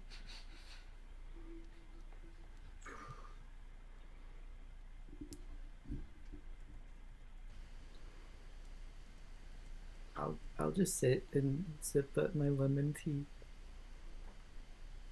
I also will sip. I'll sip the other lemon tea with her in solidarity. You guys are sitting there for about a minute, and then the stewardess walks over to your aisle and looks at you and goes, hi, I just wanted to give you this, and holds out a roll of chocolate chip cookies, like one of those like rolls you can buy of chocolate chip cookies. And goes, it's on the house. Oh. That's so kind. If there's any, and then she looks down at you, Lola, directly, and goes, if there's anything else you guys need, please let me know. Oh, thank you so much, ma'am. We appreciate it. And then she returns back to her cart. When she leaves, I'm gonna go, she's really nice. That's right, that's right. I just keep on rubbing her on the back, comfortingly. Comfortingly? So, you continue to comfort her. You guys continue comforting in the observation deck. You're all wherever. It takes a while, but eventually plains turn to swamp, and you travel over the swamp, and the thing starts to travel upward. And as you rise higher and higher, you can't see it from the observation deck because that's at the rear window, but you can see out the window that you guys are sitting at. Kai's looking at the ground, so Lola and Lily. As the skyline of VL comes into view, and you eventually pull into VL, and you find yourselves at the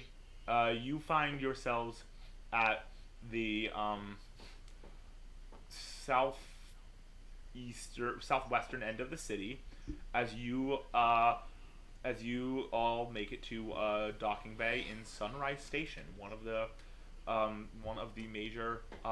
two major steamliner stations in the city of VL.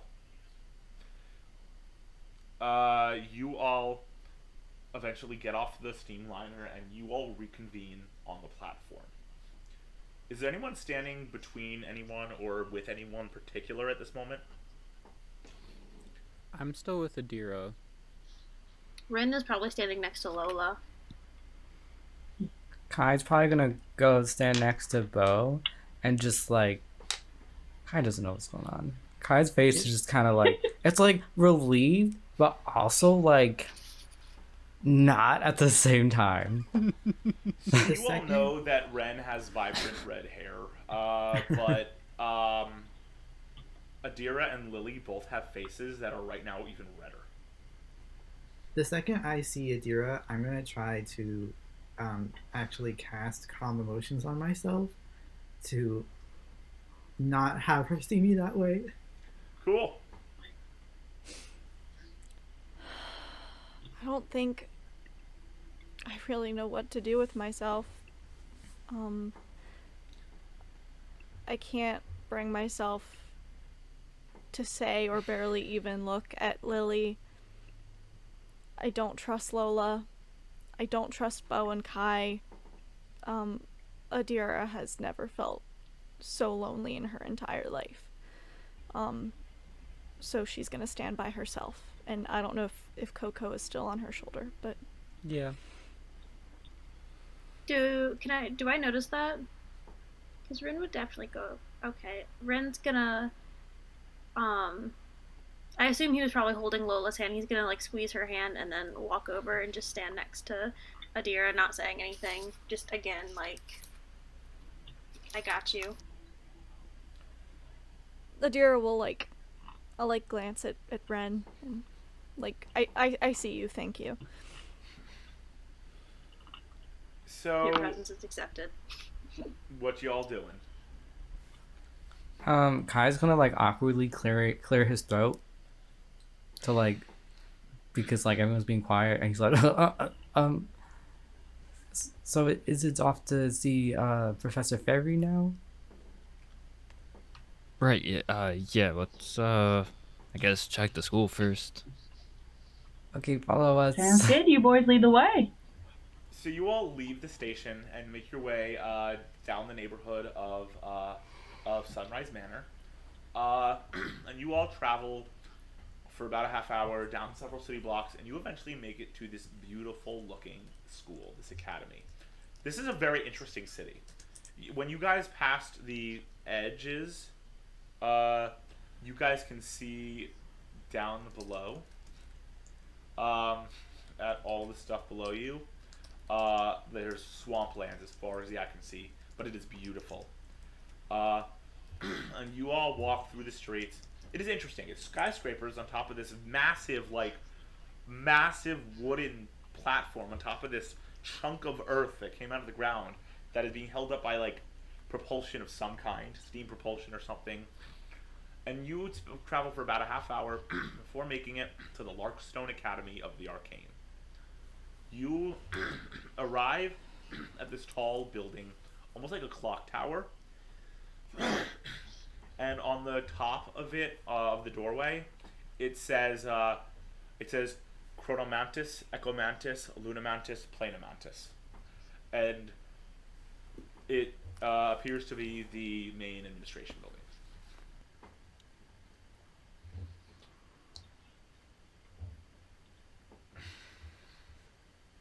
Yeah, we'll walk on in, and I don't know, is there a door or something we gotta knock on?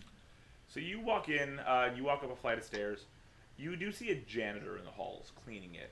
Everything else seems eerily abandoned. Like no one's been in here for a while, at least a year. And this janitor is just mopping the halls. Excuse me, do you know where, Professor Ferry has been? Has he been around here anytime lately? Yeah, he comes in every day to his office. He should be there now. One floor up. You already know it's one floor up, but you know where his office is on the next floor. Okay, great, thank you. And I'll just point up to the rest of the group and just keep walking. Cool, so you guys walk up another floor, and you eventually make it outside a door. You all see a placard just next to the door that says Professor Basil Fairy. And you all surround this doorway. I knock on it. You hear a bit of shuffling, and the door opens, and Professor Fairy looks at you and goes, "Bo, Kai, how are you? I haven't seen you in a year. How is everything going?" It's going, hits and misses, but we hope we're on the right track. Right. Well, come in. All your friends are welcome. I have a big office. And you do all see that he's a big office with several couches. Thank you. And most of the couches are covered in papers and books and whatnot. Clearly he's been doing research to try to fix this all, too. But he shoves some of them out of the way, puts them on coffee tables. Kai kind of not to... Oh, I was gonna say, Kai was kind of just drifting off, looking in some direction, not really paying attention. And then when everyone goes back into the office, he snaps out of it and follows. So he sits down at his desk and looks at you all and goes, right, what can I do for you? Lily, you mind grabbing that pendant out from wherever you got it? It's in this pocket. Well, Professor, we came across this, and I point over to the pendant. He looks at it and goes, interesting. May I see it? And puts out a hand. I'll give it to him. He looks at it closely, puts on like a telescopic monocle thing, like that you see like jewelers wear in like movies, and he looks at it closely, and then puts it down on the desk right in front of you, Lily, and takes off the thing and goes, right, well, this is most definitely the pendant of the Lunamancer. Strange. I had given this away years ago. Lovely girl. Who do you remember specifically? A fantastic student of mine. Her name was Ria. So, okay, that's interesting. She went Before here? we get to that, I'm just curious. Did you have all 4 pendants? Did you give the Planomancy pendant away as well? I did. I only give away the pairs in their pairs. I gave you and Kai the pair of Chronomancer and Echomancer, and I gave Ria and her best friend the Lunamancer and Planomancer, as they were in those schools respectively. Could I ask her name? Ria? Her last name is Burke. No. The Planomancy best Right. friend. Lovely girl. Her name was Alina Grandier. Alina was probably one of my best students I've ever had. Almost as good as you, Bo.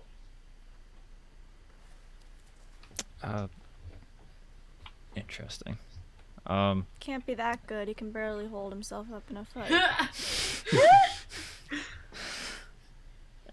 He looks over at you, Adira, and goes, well, lovely lady, he is, in fact, only completed his first year, so he's not going to be great with his magic and fights just yet. It's more theory Clearly. than anything else. Basic practicum. Anyway, this Alina woman, have you been in contact with her anytime recently? Oh, I'm afraid not. I haven't talked to her for, 32 years? Okay. Unfortunately, no one's been in contact with her for 32 years. Do you know where she's from? I do. She's from Straya. But she's not in Straya, I'll tell you that much. Is she dead? How do you... Nope, she's not dead. But that's a good query, though. She's connected very closely to the dead, though. Bo, Kai, do you remember what I told you about what happens if you smash the bead? Yeah. I think you know where I'm going with this. She smashed the bead. Which bean? Would you like to tell us, let the rest of the class in on your little secret we got going on? Certainly. So when you smash one of the beads of the Mancers, as I call them, it destroys the magic item, but it also creates a beautiful effect that saves the life of whoever's wearing the other one. If Kai were to smash his bead, it would transport Bo to any one location in the world where Kai chooses. If Bo were to smash his bead, it would save Kai's life. If Kai were dead. If Kai had died within the last 12 seconds. But these come at a cost. There is a grave cost to each smash of the bead.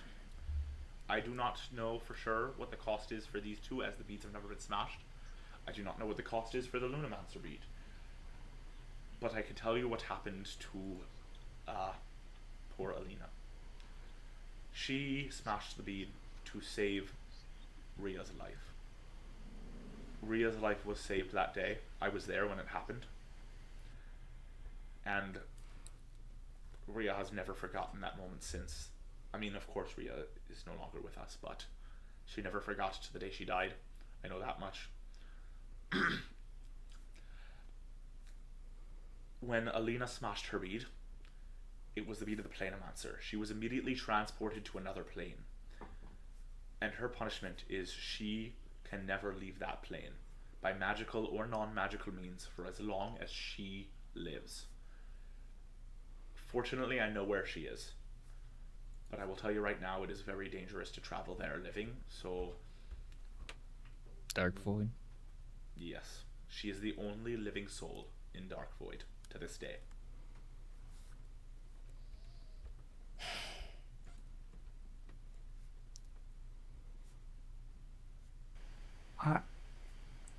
I was like, it was more of a prank, but like I was transported kind of through, you know, this stupid little prank into Dark Void, and they told me to bring them back. Do you think they could have been referring to her? Make a history check, Kai. Okay. You what? Lola turns to Kai and says, "You what now?" It was some kind of prank. They sent me to Dark Void like very temporarily. Was this one of those gangs that put up the runes on the statues? Yeah. Of those? Right, Yeah. those are, there's a gang of teenagers who go to a nearby school who put all these runes on these statues. They're magical runes that are meant to scare people who touch them, give them a vision into Dark Void, and just scare the bejeebus out of them, so that's probably what happened. What did you roll on your history check? I got a beautiful 7. So Professor Fairy mentions, yeah, it's something teenagers from a local high school do they put runes up, magical, scares the bejeebus out of people because they think they're traveled to Dark Void when they touch it, of the short vision. You have no idea who it was you saw. You just know that the person you saw was Shadow. And if this person's a living soul, they're not Shadow. And I'll be like, oh no wait, it's Quintessence them. That's right. Well, let me take a guess here. You're planning on traveling to Dark Void to find her. Why would we need to do that? Do we need all 4 of the pendants? I mean, you don't probably need all 4 of the pendants, but her pendant's gone. It's crushed. She used it. But can I ask why you came to me with this pendant anyway? How did you find it? How did you come across it? It was in the hospital where I was born. Okay, I think I've got an idea for what's happening. Tell me if this is correct. When I knew Rhea, she was very much into adventure and clues and mystery. Has she been hiding clues for you all around? Yes. He puts fingers to the bridge of his nose and goes, "That sounds about right. I'm sorry you have to go through this, but she was an excitable young lady. She was a wonderful, adventurous woman, so I can't blame her. If you found this pendant, I am telling you now that, and I don't know much else about what you found so far, but I'm telling you now, if you found this pendant, Rhea's probably sending you to find Alina. She wants you to go to Dark Void. Now, I would advise against it. It's very dangerous. But what kind of dangerous? There's a powerful magic that surrounds it and exists within it. It is the home of life and death magic. It is a very powerful magic. Just as the plane of Elementa opposite it is the home of non-living magic, the elements, this is the home of life and death magic. There is the arcane magic and divine magic that come from Hellion and Celestia, but Dark Void is the most dangerous because it is life and death magic. Any living being that travels through Dark Void risks their own life magic within them because of the power of the life magic within it. If you go right now, I guarantee you would all die. That being said, there are ways around it. Yes, I see a hand. What if, theoretically, a person were to go into the dark void that wasn't entirely mortal, that had a bit of deity-ness in them? Well, if somebody's not entirely living, that's one story. Not entirely mortal is not the same thing, unfortunately. See, divine magic exists within two places. Celestia, which is the home of the deities, and Galia, the mortal world, because that's what magic seeps into. It does not exist, divine magic, in the other planes. So the domain of the deities does not exist within those planes. So any magic that's within you from a deity would not work in those planes and do what they need to do. You also have this moment where you realize he figured out exactly what you were vaguely suggesting. He is very smart. Not that I'm not. It was just curiosity. You know, I'm not actually. I knew this woman once who, an strange old woman, very kooky, did not like clothing, but she was actually a deity herself. Like literally a deity, full on god. But I would not, in my wildest dreams, even suggest she go there, because she wouldn't even survive. And he looks off into space for a second and goes, I miss her. And then looks back at the group and goes, there is one solution, but before I say anything, how bent are you all on going into Dark Void and finding her? Not very. That's just There's got to be another way for us to. There just has to be another way. I'm sorry, This but doesn't you're sound- cursed. You physically will not get in contact with her unless you are in Dark Void itself. I mean, I'd do it. Does she know If it's what anybody Rio else wanted, I will do it. that would have any other kind of information? Unfortunately, I can't help you more than that. If Rhea gave you the pendant to the Lunamancer, clearly that's the person she wanted you to talk to. I would love to give you more information if I could.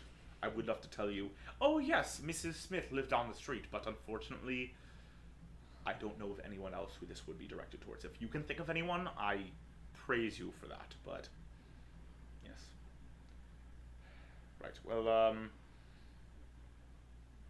the solution that I am referring to is not easy. It's not pleasant. In 2 weeks' time with the new moon is something that we in planar study call the planar reset. There is a brief lull in all the magics of the planes, which is when magic in Galia is at its weakest. This is a period that stretches for only a few days' time, every month or so. We're traveling into Dark Void. Once you're in Dark Void, you'll be fine. But we're traveling into Dark Void will be safe. And staying as a group, you are a large group of living beings. So if you all were to enter Dark Void at once, it's the vast amount of living beings violating the sanctity of Dark Void that would kill you all. That's why it's dangerous. Even if you're in smaller groups, even if you go in solo at this point right now, it's dangerous. That being said, if you were to go in the morning after, if you were to go into Dark Void either the morning or day after the new moon, the planar reset, you would be able to make it in with almost no setbacks whatsoever. And being that you have traveled into Dark Void through that barrier, you would be able to survive, and once the planar reset ends, you will be safe within Dark Void and can eventually leave it when you need to. It's because the magic seeps out of the plane into Galia that it only works the one way going in when you're going against the stream, not out of it when you're going with the stream.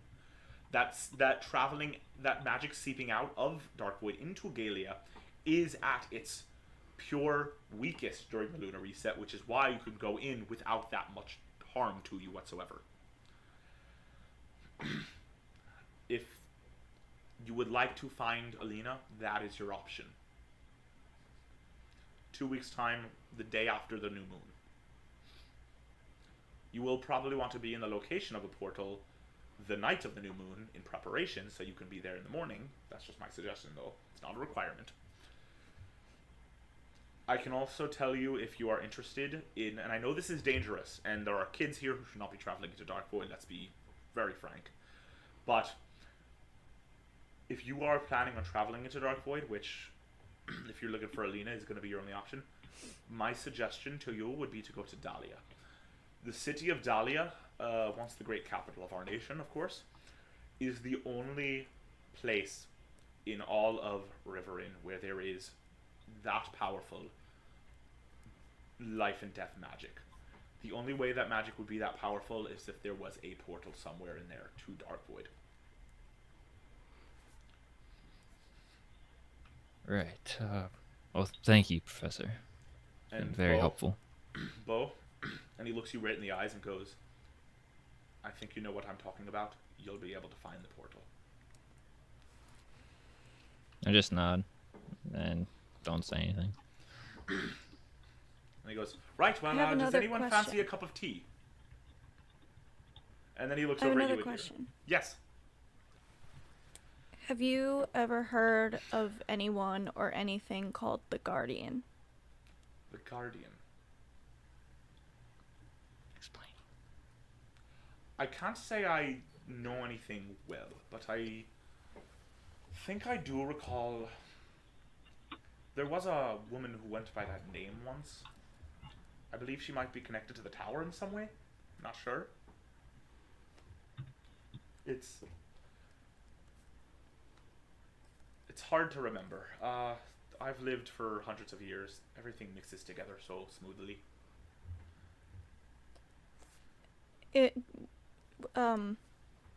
Do you think there's anyone else who might know more about her? Your best bet is if you can find anyone who is affiliated with the tower itself, with Almis Tower.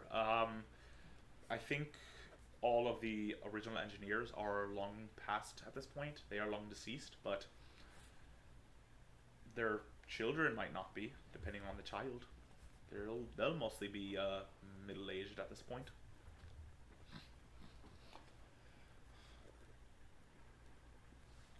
Thank you. Right, if there's anything else I can do for y'all, let me know. But in the meantime, does anyone want tea?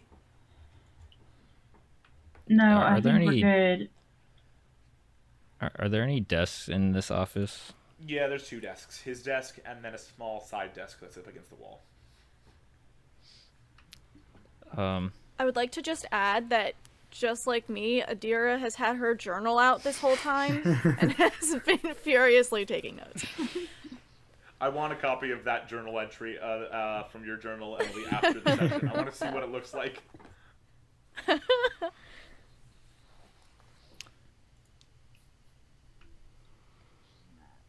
Before, wait, are we leaving right now? Or are we about to leave? I hope so. Are you?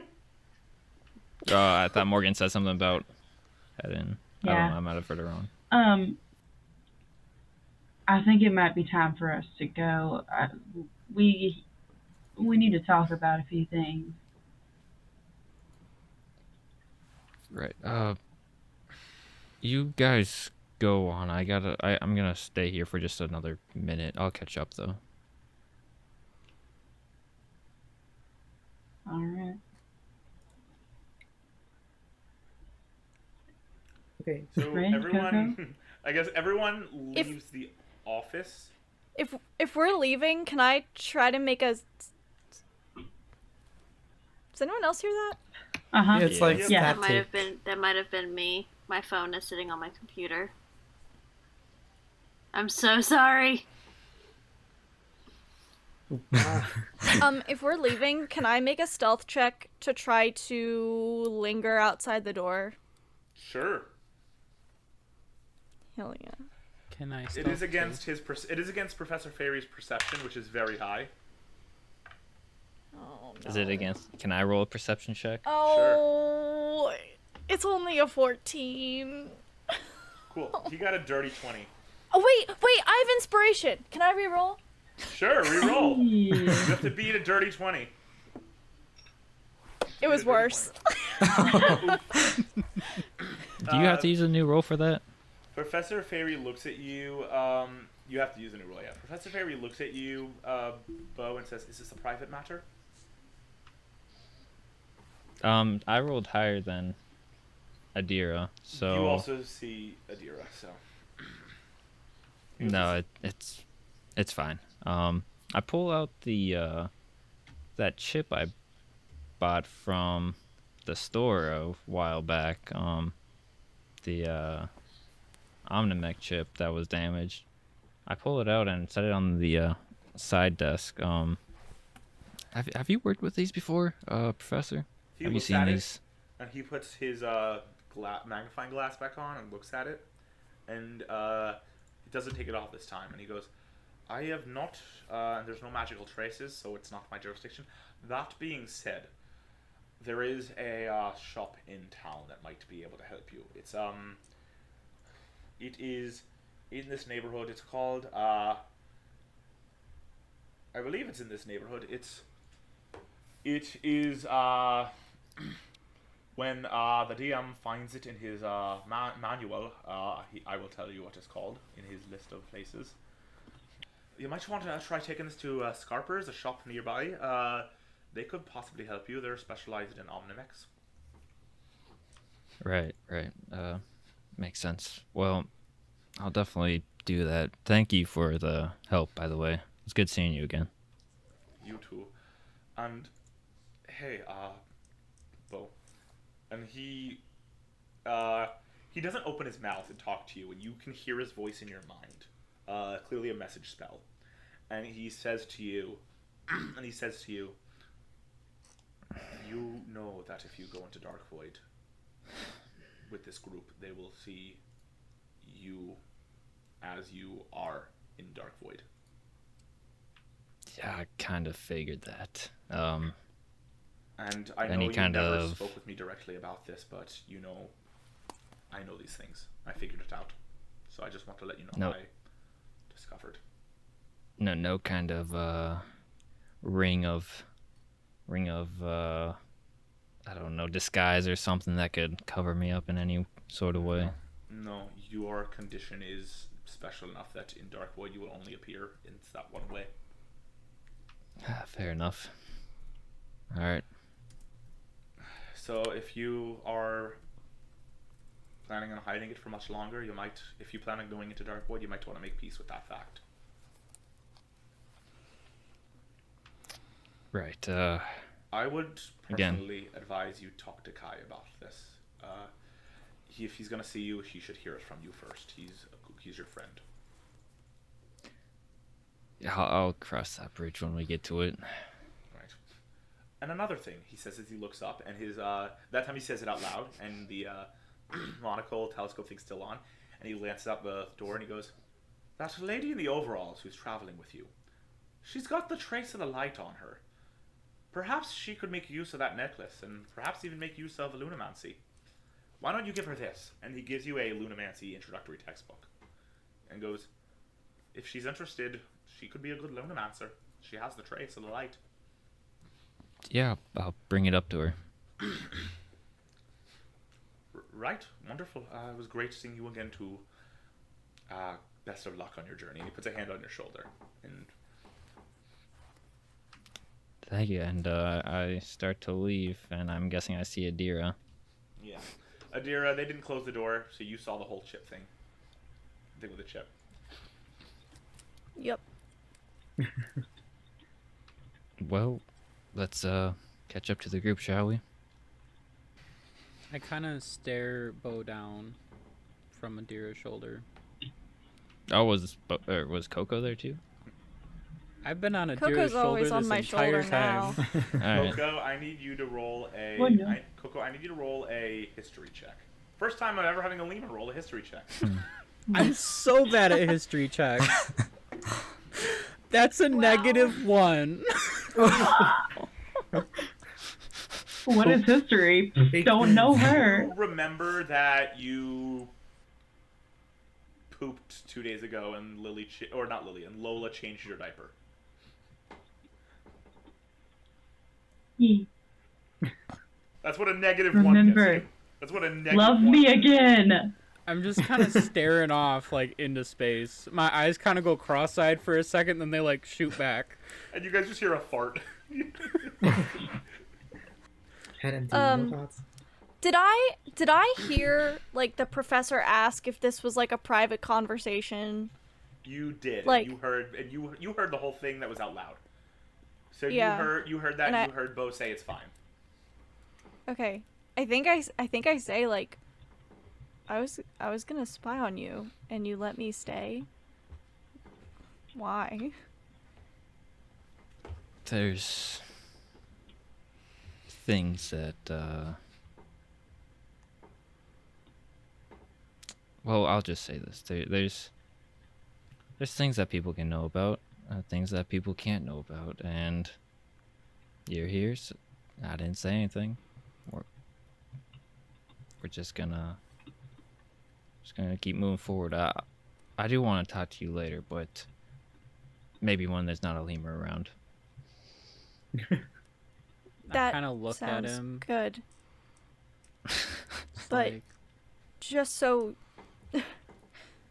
that sounds good, but just so you know, those things that people probably shouldn't know, there's a good chance they come out eventually.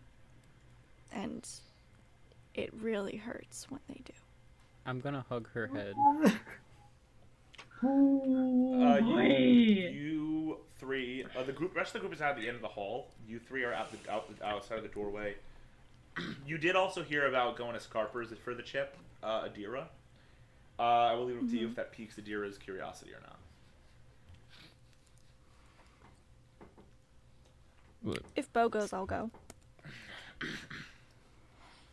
Yeah, I don't know if we're gonna be going right now, but you know, that's a fair point. We'll talk later. And we start walking. Okay. Cool. You rejoin the group. You rejoin the group, and you all leave the building and make it out into the street of VL.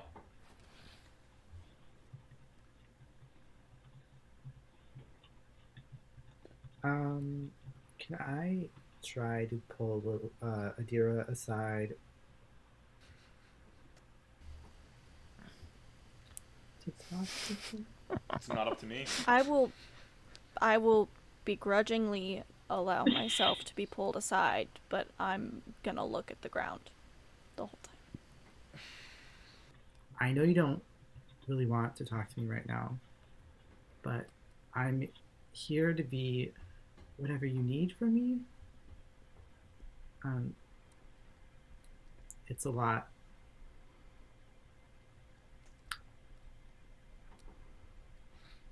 I don't want you to feel like this changes anything on my end.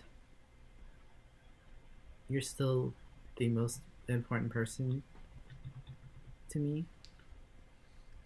And whether or not knowing the truth, you still want me to be a parent, or you want me to be a sister,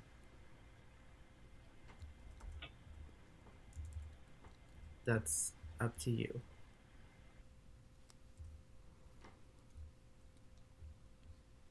I don't know yet what I want or need.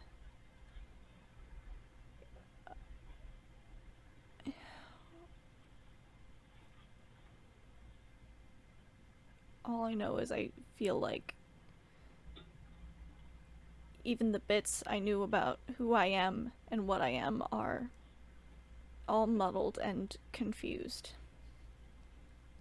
And I just need to think and have time. Okay.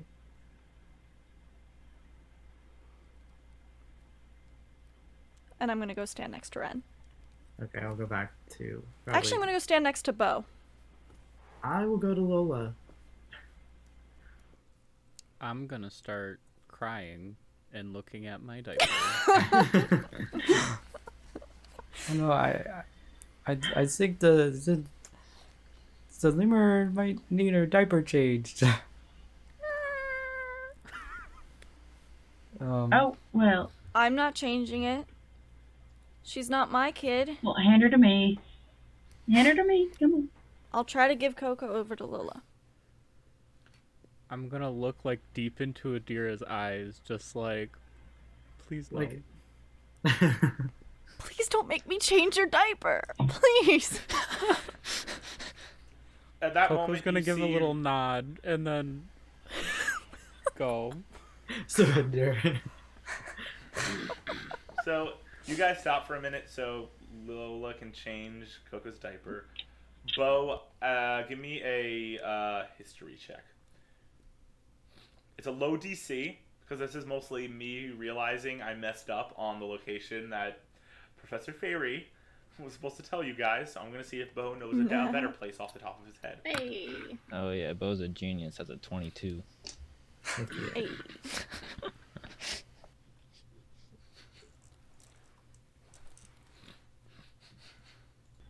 Okay, so you do know of a shop in another neighborhood called the Omni Shop that specializes in Omnimex.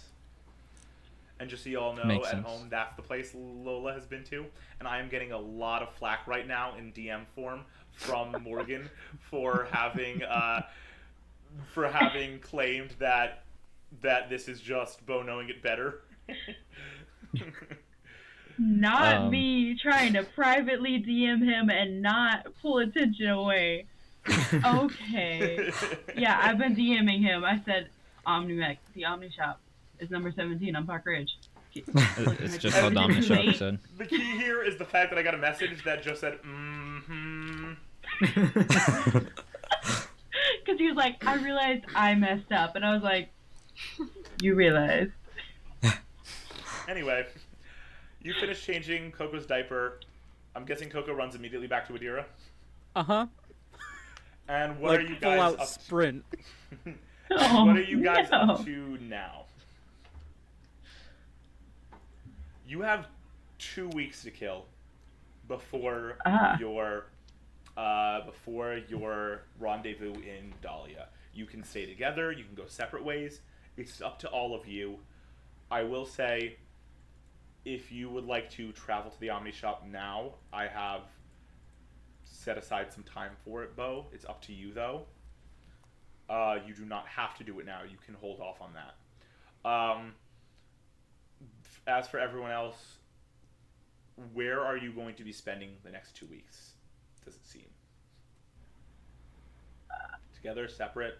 Is this a conversation your group is about to have right now? Probably, yeah. Ooh. I know Lola's got some things to say, so. You know. Is it still like midday or something like that? Yeah, it's about midday. A little early afternoon now. I don't know about this. Do you guys think this is a good idea? Definitely not. I mean, but I it's- don't. It's been one thing to travel from town to town here on a unit here in Rivaryn, but to go to another plane entirely, that might just be too dangerous. I mean, I don't see any other way. People know I don't want to go to another plane. That does not sound fun, but I don't really go. know. Oh, If that's what Rhea wanted, if that's the adventure she set up for us, I'll go. Yeah, if that's the way that we're going to restore this tower, then I mean that's what we have to do. I'm definitely going regardless. There's I'm just gonna gotta get be the another gears going. way.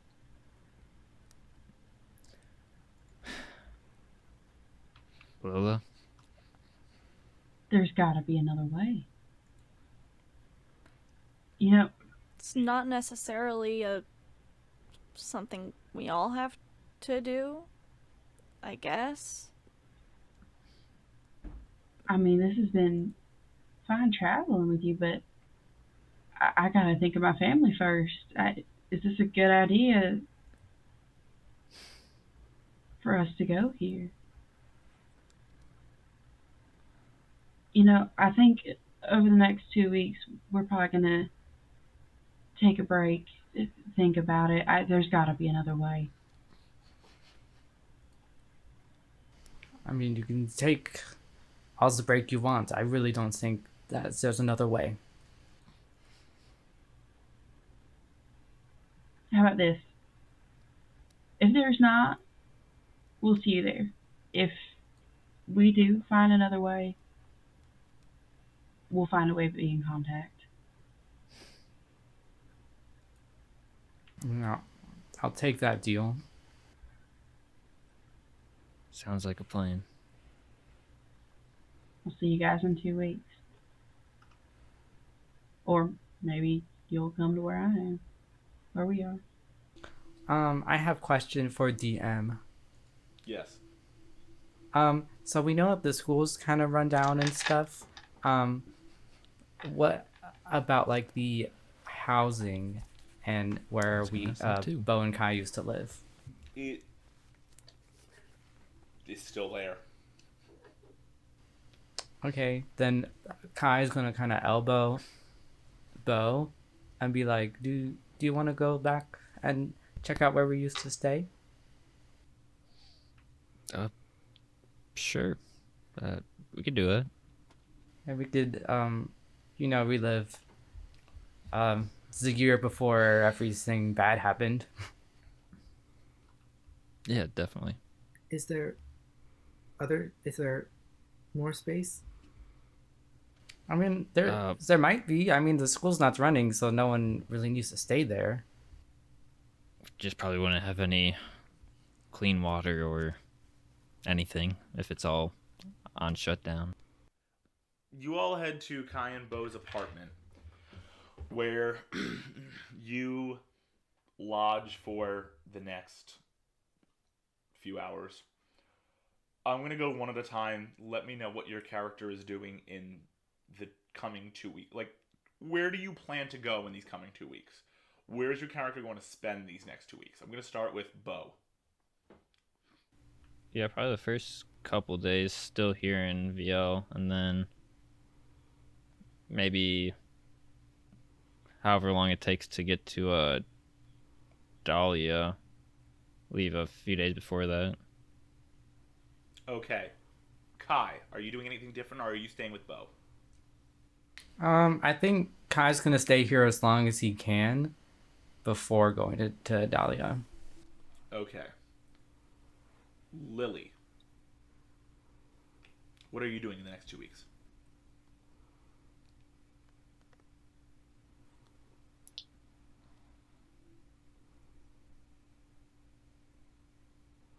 I feel like she would stick around at least Bo and Kai, but more Bo, because I don't think she would think that it would make sense to go all the way back and have to come all the way back again. Especially with her money? I don't think so. What about Adira? Adira is set on this Dark Void mission, and if that's what Bo and Kai are doing, then she's planning on sticking by them.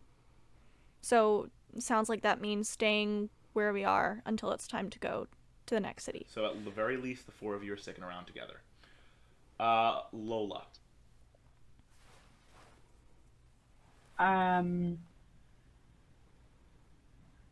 We're searching.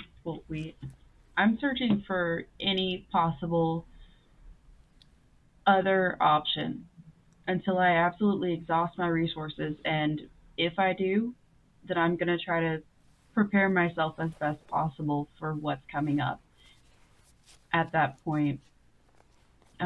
So I'm gonna try to take Coco and Rim with me, but we're gonna leave and go wherever we can find information.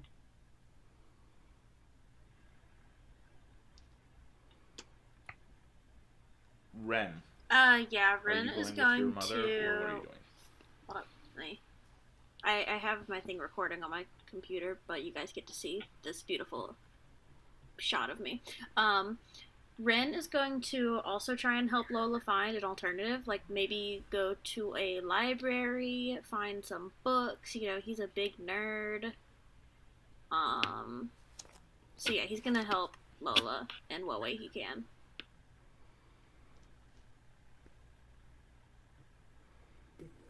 Havoc. And Coco? Well, I'm still terrified of my mom, so I don't really know what I want to do, because, like, I want to go with my brother, but I also want to stick with Adira. So, I guess I'll just see who... I'm flattered. This is a split who pulls custody me battle. harder, I guess. Yep, pretty much. This is not a split custody battle. Lola's not leaving without both of her kids.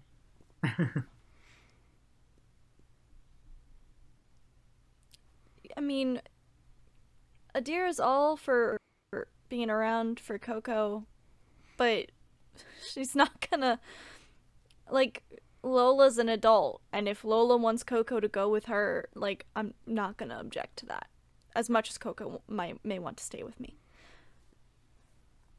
It looks like Coco's decision has been made.